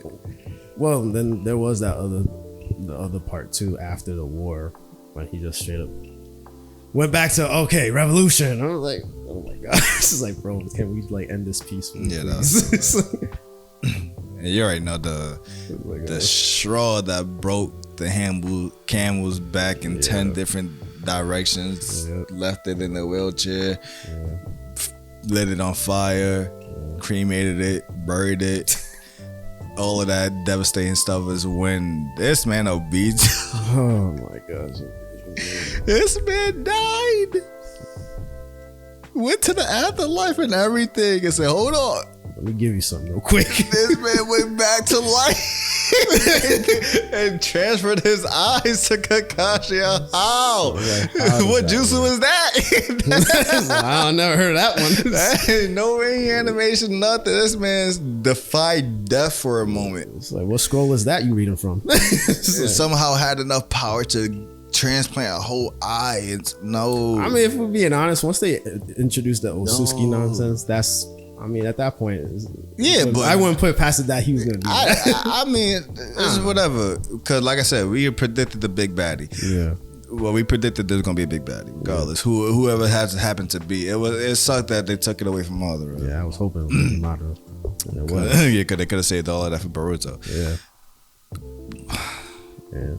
Coming. Defying death for a moment to give an eye just so, and then this man mastered the Susanoo like what nigga? It was like, get out of it. Like, since when can you do this? Get out of it.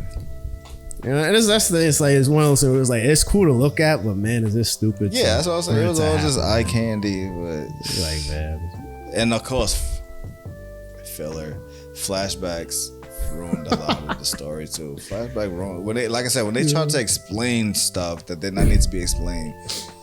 Like when they kept on trying to go back into the past of Itachi's character, like, oh, no, a lot of people actually was cool with him, and then then you rewatched when he came back to the village the first time, they act like he was some mysterious, like, oh, like not much is known about him, but we know he's dangerous. Like, nah, y'all was literally in the flashback show, y'all was his homeboy, y'all damn near brothers, him and Kakashi. Yeah, like they act like they don't know each other. Yeah, Naruto, I'm like, you've seen them before. What are you doing? Y'all ruining the story, bro. Yeah. And that, of course, the one thing I always hate is how the village done and third Hokage done Naruto dirty, like, bro.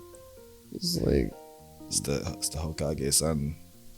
It's like, no one to tell him why you letting the village do this? So yeah, like what are you doing? Like y'all giving this man every reason to be a village. Like, nah, y'all don't know. This child literally saved at his birth. He saved the village. Yeah. He took without his consent. Took on the burden of taking away the fox that was destroying your village. Yeah. Before he got a chance to understand what the hell was even happening in life. And this man was a hero on his first day of birth. He was a hero. And it just so happened on his birthday he stopped the war. Yeah. So it's like, no. That's what I'm saying, y'all did too much flashback. Some stuff doesn't need to be explained. Yeah. If you do explain it right. Yeah, right. Top 5 jutsus. Oof. Now this one was a tough one because this. Yeah, we doing 2 top 5s. It's my show. This one was a tough one because there was so many jutsus that I just am such a big fan of, but I had to really like boil it down to the ones that like if I had to say the most useful and the most effective, I would pick these, but also some wow factor in there too. So. Number 5, multi shadow clone jutsu. Now I put that there because some people don't realize how busted that jutsu is. It's like some people probably look at it like, oh well, he's just making clones. It's like, well, no, it's what he can do with those clones. So, and especially with someone like Naruto who pretty much has infinite chakra to do something like that.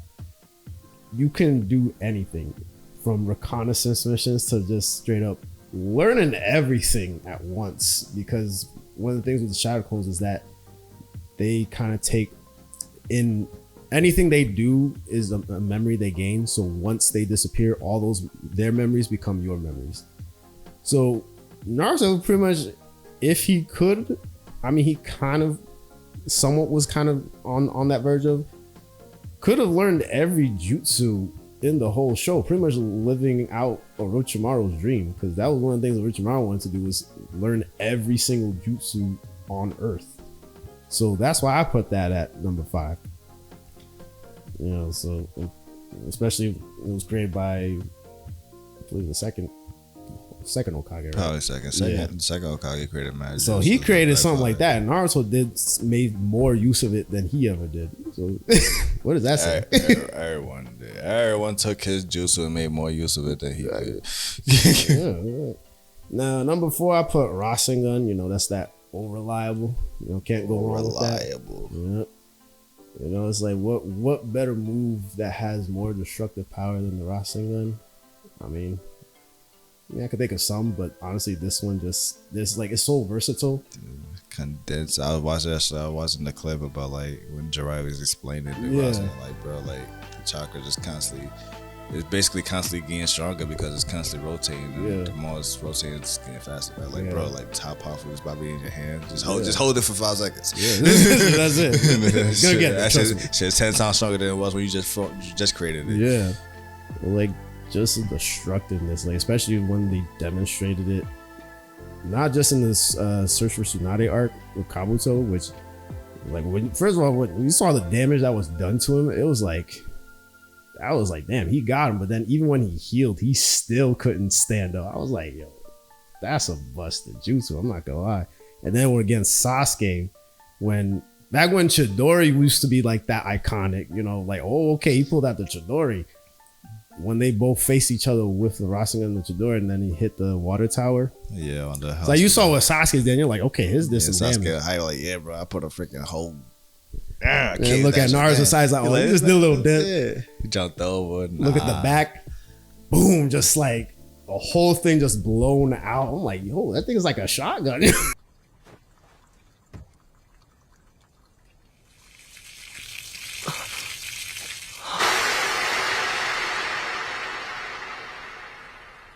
It's like, yo, but that move is just. It's just a good move, man. And especially like with how he evolves it too. Yeah. You know, so that's why that's at number 4. Now number 3. Now of course with the top 3 parts is where it started to get a little difficult, because that's when I kind of had to cut out some ones where I was like, oh, I mean, this would be good, but then the others were like, I don't know. But number 3, Sage Mode, which. I mean, I've heard someone describe this, but it's, I guess, similar to Gates, but without the crazy drawbacks in a sense. Yeah. You know, the whole like concept of like pulling in nature energy and everything, like, because everything, you know, is always like with chakra, you know, that they always speak about, but then you got this other side of chakra, which is nature energy, is a whole other realm where it enhances your speed, strength, and durability and everything. And just seeing the demonstration in the Pain arc when Naruto used it on them was like probably like the highlight of what that jutsu was, because we saw it with Jiraiya using it, and it was kind of like, what, Sage Mode? Like, what is this? And you know, we saw like he kind of had like the, you know, little toad form a little bit, so we didn't even know it was imperfect. We just knew, okay, that's what that is. But then when Naruto came out with it, it was like, this dude he just perfected it. Like, I was like, that's the cleanest looking jutsu I've ever seen. Like, it just affects the eyes. That's it. It came with drip. Yeah, I was like, all right, dang. The transformation comes with drip. Yeah, the drip is the transformation. Yes. The first Bankai, where Ichigo's Bankai, where he comes with the black coat drip. Yep.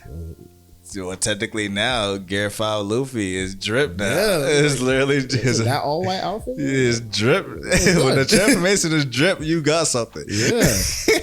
And it's like, and that's another thing with Naruto. Gogeta as well. Oh yeah, Yo, when the transformation is drip. Gogeta. And it's funny because some people talk about Gogeta and Vegeta, like, oh, which one better? It's not even the conversation. Here's the thing: Gogeta comes with a whole new outfit. I'm sorry, but that's like we discussed this, bro. That comes with drip. It's like with Vegeta, Vegeta just freaking flip Goku outfit inside out. Yeah, like, I mean that's not really that. And put on Vegeta's glove and shoes. Yeah, it's like oh come on. And it's like imagine if he fused with someone else that had like a crazy looking outfit that kind of clashes with his. Like that's the thing with the Potara thing. It's like you gotta make sure the other person got good clothes on before you fuse with that person. But the fusion dance, like come on, Gogeta, drip. I don't care anyone that says about that puppy. The transmission is drip. Yeah, that's all you gotta say. Yeah, but that's why.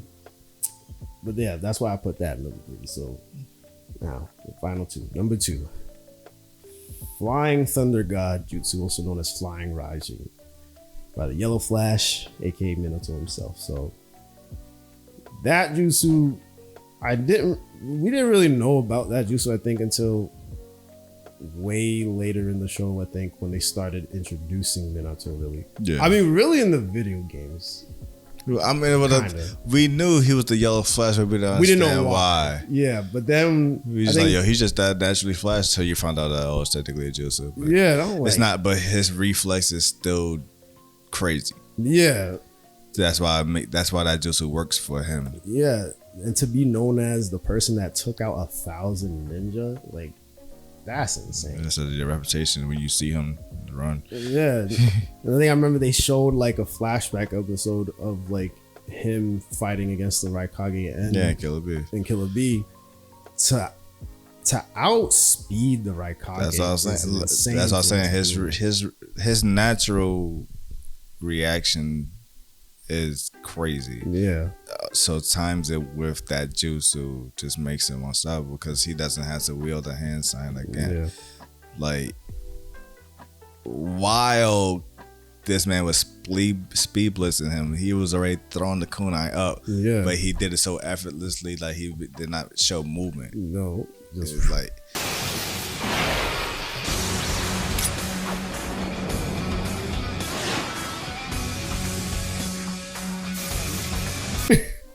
and he was just seeing it coming. Yeah. And just knew when that was gonna be there. Yeah. The reaction, like the moment that just I'm right there. All right. Like I got you. You lost. Like that move is just insane. Especially when he uses it on Toby. So before Toby was Toby. And I said again, reaction, like to know the moment that kunai went out his head. Just bam. Boom. Man.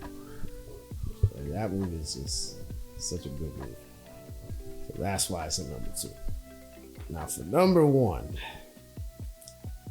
Number 1, I put Kirin. Oh wow! I actually forgot about that. I think he only did that shit like twice. Yeah. I can't remember the second time. Yeah, well, the second time I think it was literally the end of Naruto. Oh yeah, like the final fight. Yeah, that's the only time. He just threw that shit out of nowhere. Yeah, just bam. Now that one got a number 1 spot because it was something very different from any jutsu we've seen, even especially the whole Rasen. Cause that shit was getting hyped because he was about to do it the first time he met Naruto again, and Orochimaru was like, "Nah, bro, chill." He was like, put his arm out. Yeah, like, Orochimaru tell you, "Hold on." Like, what's he about to do? Like, what was that move? Like, yo, what move is this? And then he does it to Itachi. Itachi had that one eye looking like, he was like, "Oh my god!" It's like a jutsu that contained lightning. That is the most insane thing. Like any ninja of that show can do. And that's the thing, like it kind of falls into the whole nature aspect of it, where it's like they're using nature, like natural stuff around them in their arsenal, because for the most part, they're always using chakra to like kind of just create and manifest things. To use lightning itself And then one of the things I remember when Zetsu was like, he was like watching the fight, he was like, yeah, that attack can't be evaded. That's why he's using it. And that thing is like fast. Like, it's like no way. So for Itachi to survive something like that is a crazy feat in itself. But that's because he had a feat of his own, which was the Susanoo. Which I'm like, wait, the Susanoo was a crazy thing back then too. Which was like, what the heck is that? We thought it was an Itachi thing too. Yeah, and it's not even that. We thought it was just exclusively him. It's just like you can tell when certain things are done for eye candy purposes. Yeah. Me personally, I prefer the imperfect Susanoo as like being the definitive version, like just the half body version. Like, I'm like, what is this? This Attack on Titan? Like, shit out here. All these giant ass beings walking around. Like, someone described it as chakra. And then just this little ass dude in the middle of it, like, that shit don't make no physical sense. Get that shit out of there. Like that shit, like I like it's like he's there and it's just coasts you around. Like my thing with the Susanoo is I wish it was more humanoid, like human size in a sense, where you're actually putting on the armor kind of thing. I think that would look a lot better, and I feel like it would be more practical than just having a giant avatar or something. Because like after a while, kaiju fights get a little boring sometimes. You know, it's like, especially when you have to captivate how fast they move, and everything, and you know, giant characters don't move that fast, so it's like seeing slow punch and slow swings and all that. It's like you can only see that so many times before it just starts getting old. You know, it's like, listen, you want to see that? You watch Godzilla and Kong. You know, they got that over there. But you know, with Naruto, where the foundation of the show was built upon most of it hand-to-hand combat, because people weren't shelling out jutsus that much at the time, like in like the first part, you know, and especially like hand signs were that people used to always do the hand fact signs. that you had to weave hand signs. Whereas in Shippuden at some point they just did it. It was like, how are you doing that without? It's like on one hand, it's like, okay, I guess you can call that them mastering it. I don't know, but I'm pretty sure probably the only hand sign that's ever weaved in Shippuden is the Shadow Clone Jutsu. Yeah, I can't recall no other weaving. Yeah, because it's just the one. Naruto always does that. That's it. Everyone else, like, juice was just flying out the ass. Chidori just just do that. Yeah, now you just manifest it. Now you don't have to just be cool and do the hand sign. I remember we used to do that. The hand sign. We were mastering the hand signs to understand there was an art to these. You manifesting it. Yeah, there was an art to each jutsu. Now I just conjure up my power. Yeah. It's like, but yeah, I mean, Kirin is a good jutsu. You know, I just wish. I mean, let me take that back, because if it was used more, it would take a lot of value out of the jutsu. So I'm kind of glad it only made its appearance very few times. Yeah. Like the second one, they didn't even need to do it the second time. That's it. But they did it I'm just surprised because they didn't use it during the war. Yeah, because in the manga they didn't do that. Like in the final fight, like they didn't. Should just randomly drop that shit on Monster just to see how you react. Like, what the fuck was that? I ain't gonna help. Yeah, but yeah. So that's my top 5. I don't have my list. It's over there. But I'm gonna try to go off my memory. My honorable mention. I don't know if I'm gonna do my honorable mention last. I'm gonna see if I can remember this shit. I know what my one is. I think my number 5 is the summoning jutsu. That's a good one. The concept of just summoning shit is dope. Yeah. It was also what they do with it too, because sometimes there was the whole reverse summoning thing where they use that to kind of just teleport somewhere else. Yeah, that. Also, well, that's no. I was still gonna say that's not something. Transformation jutsu. When Sasuke and Naruto that Konin the Konine. Yeah. Oh, the demon wind shuriken. Yeah, Sasuke. No, Naruto was disguised as one of them. Yeah. But I fucking need Sasuke did that. think when he fought Itachi, he had the summoning band on his wrist and he summoned ninja tools. Yeah. I mean, Tentan does that as well. That's a gimmick. But yeah, like the concept was just fucking summoning. Like, this man, he pulled up with just his sword, but this man had a whole arsenal on his wrist. Like, legitly. It's such a useful use. Like, that's crazy. Like, how am I gonna take these swords with me? I'll just put it in the summoning. Like that, they're like, oh, I'm about to blow everything up, but where is some of the snake when it's out of it? Yeah. What you talking about? Like, that's dope. Shit, I'm trying to. Shit. I mean, I was looking go with Dragon Flame Jutsu. That was for me like the most devastating fireball fire style technique ever. He did it twice to my knowledge. The first time with Orochimaru, where he melted that man because he stringed him up. Yeah. The second time during the Naruto and Sasuke fight where he just threw the whole beam down on Naruto and Naruto like, that was dope. And then he just fucking apologized. Like that. Dude, that was like the most devastating fire. Like that shit's like legit a freaking beam. Like that shit melting Orochimaru, bro. Like craziness. Number 3. I mean, yeah, we can easily go with something like the Chidori. It's a dope jutsu. I mean, assassination technique. Like I said, they're trained ninjas, and what better than the move that just pierces right through you? One hit KO. Kill shot. Yeah. I think the only thing was because it was such a tricky jutsu, so it's like it ended up being something meant for literally Sharingan. Yeah, the Sharingan helped the Kakashi focus it more. Which is kind of unfortunate when you think about it, but I mean, which is weird now because I mean I don't watch Boruto or whatever, and I did not watch the last movie, but I haven't seen Kakashi use the Chidori or the lightning blade. Well, yeah, you can't really use that anymore. But he ended up developing a different jutsu known as Purple Lightning, which is, I guess, somewhat equivalent to that. I don't know if it's as strong, but my boy finally learned how to make a second jutsu. Yeah. So still it. It's like, I don't got no Sharingan. Now that I can't. Well, I'm curious about that now. What?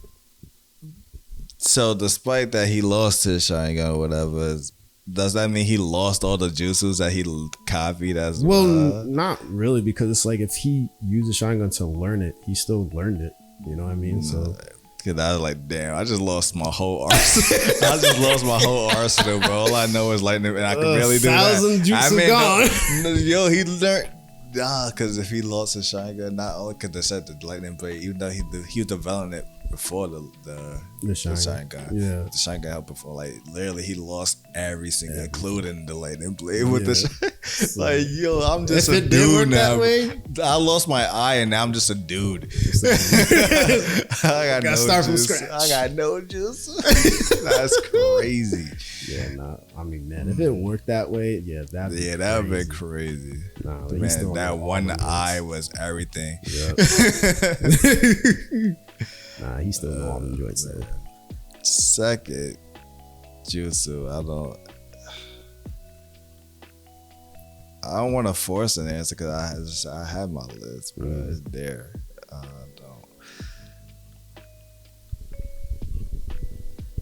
I don't know if I put it on my list, but I'm gonna say because I remember I was debating on putting it on my list. If I did not put it, I'm gonna put it this time. So I guess it's a redemption, and I think it only been used once when Gaara did the sand tsunami to Kimimaro. Yeah, that shit was fire. Yeah. That shit was fire. A whole body of sand. And when he while weaving the hand sign, you seeing it form at the same time. Like that man, like just making sure he putting on extra, like the hand signs were putting extra energy into it.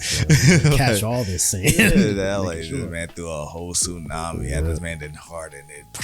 Yeah, like crazy. That's the thing, like that jutsu would that's a crazy jutsu to just be buried in sand and then to harden it like that. Buried because the sand coffin was already pretty busted. Buried in hardened sand. Like that thing is crushing every part of you. It's like, oof. Craziness. Oh man. My number one That's number one. is the Flying Raijin, bro. All right. That's my shit. Nice. So I was talking about it. I like to teleport. I mean, teleport is one of my dream powers as well. Period. And I like the concept of setting your marker somewhere as well. Like I like because I know there's a lot of people like certain teleportation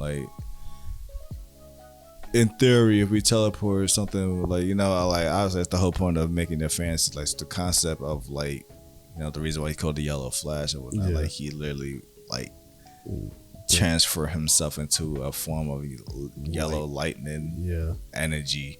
That's a form of energy. You transport to that place. Yep. Like that's just dope. Yeah. Just imagine you say you just going on vacation, right? Like say you had the ability to do that, and it's like, all right, I'm gonna come back here now. Just set that marker. Anytime you want to go back, just boom. Yeah. I mean that's perfect. And I like it. So there's a lot of iterations of teleportation. One of them is from, I talked about it once on the podcast, the 4400, where the show is based on people getting powers and whatnot. And there was this one dude who developed the power to teleport, and the way he does it is like he was reading a newspaper or whatever, and he's like, let's say you looking at this, I'm looking at the thing, and then he looked up and he was there. Actually seeing where you going, and then but they didn't it's just he was there. They didn't show how if his body did something to where he looked down and he just looked up and I'm already here. He's like, oh, I just So that's the thing with teleportation too, because you said there's different variations of or iteration of teleportation. The one thing I always think about is like how do you know where you're going? If say for instance, you got Goku's instant transmission, right? For him, it's more of an energy based thing. Yeah, he has to sense he's locking a form on the of energy. So he technically can't really use that freely, because say if there's nothing on a certain location, he can't really go there unless someone is there. Yeah, and he has to actually feel that energy. So it can't just be anyone also. But then you also got, I don't know if this is a form of teleportation. I guess technically it is, but portals, right? Where it's okay, you just make a portal, you can see through the portal and see where you're going. Yeah. But then there's of course laying markers, where it's okay, I have to go where I need to go to lay that marker, but now once I get there, after that I could just go to and from no problem. So which one is your favorite? Would you rather set a marker? Would you rather just make a portal? How would you like to teleport? Yeah. And my honorable mention, this one is a spicy one, because this one is, to my knowledge, exclusive to a video game. And it might be exclusive to only one video game, but it might be more. Okay. Ultimate Ninja 3. Jiraiya. I'm sure you know where I'm going with it. Oh, I know what you're talking about. The flaming Rasengan, bro. Oh man, that shit's only exclusive to, for my knowledge, that game. Yeah. This man turned the Rasengan on fire. Yeah. Let's do that shit. Here I go. Flame Rasengan!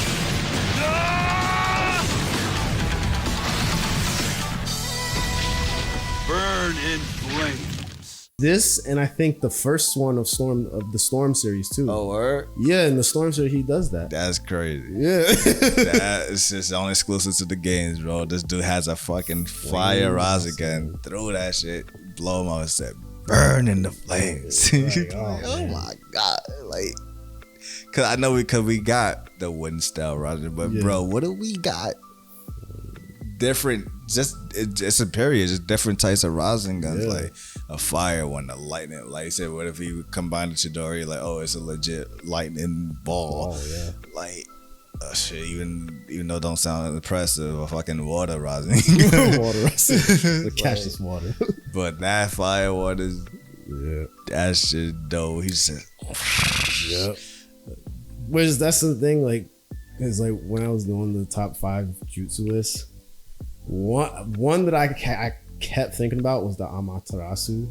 Oh, funny enough, I think that might have originally been on my list. That was, it was I think I swapped that for my Ah. for the Gara. it is like I can't remember Amaterasu. yeah, So if I want to be politically correct, remove the Gara one and Amaterasu, and that's Yeah. my list.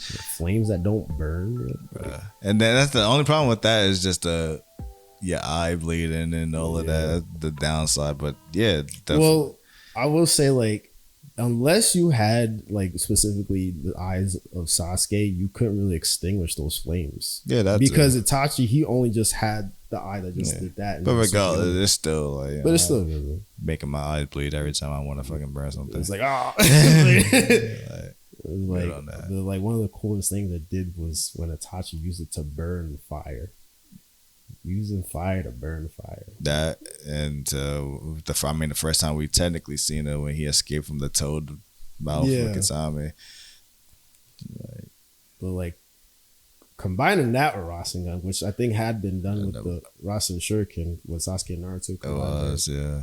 Chakra Ninjas, but it's like that already looks cool too. It's like, hey, there's just so many different like combinations with the Rasengan that you can like do, which is why the Rasengan is so good.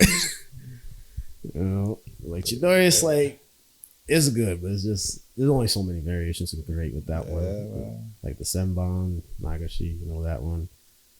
And then I guess of course Kirin technically is like a Chidori move, Yeah. you know. So, but yeah.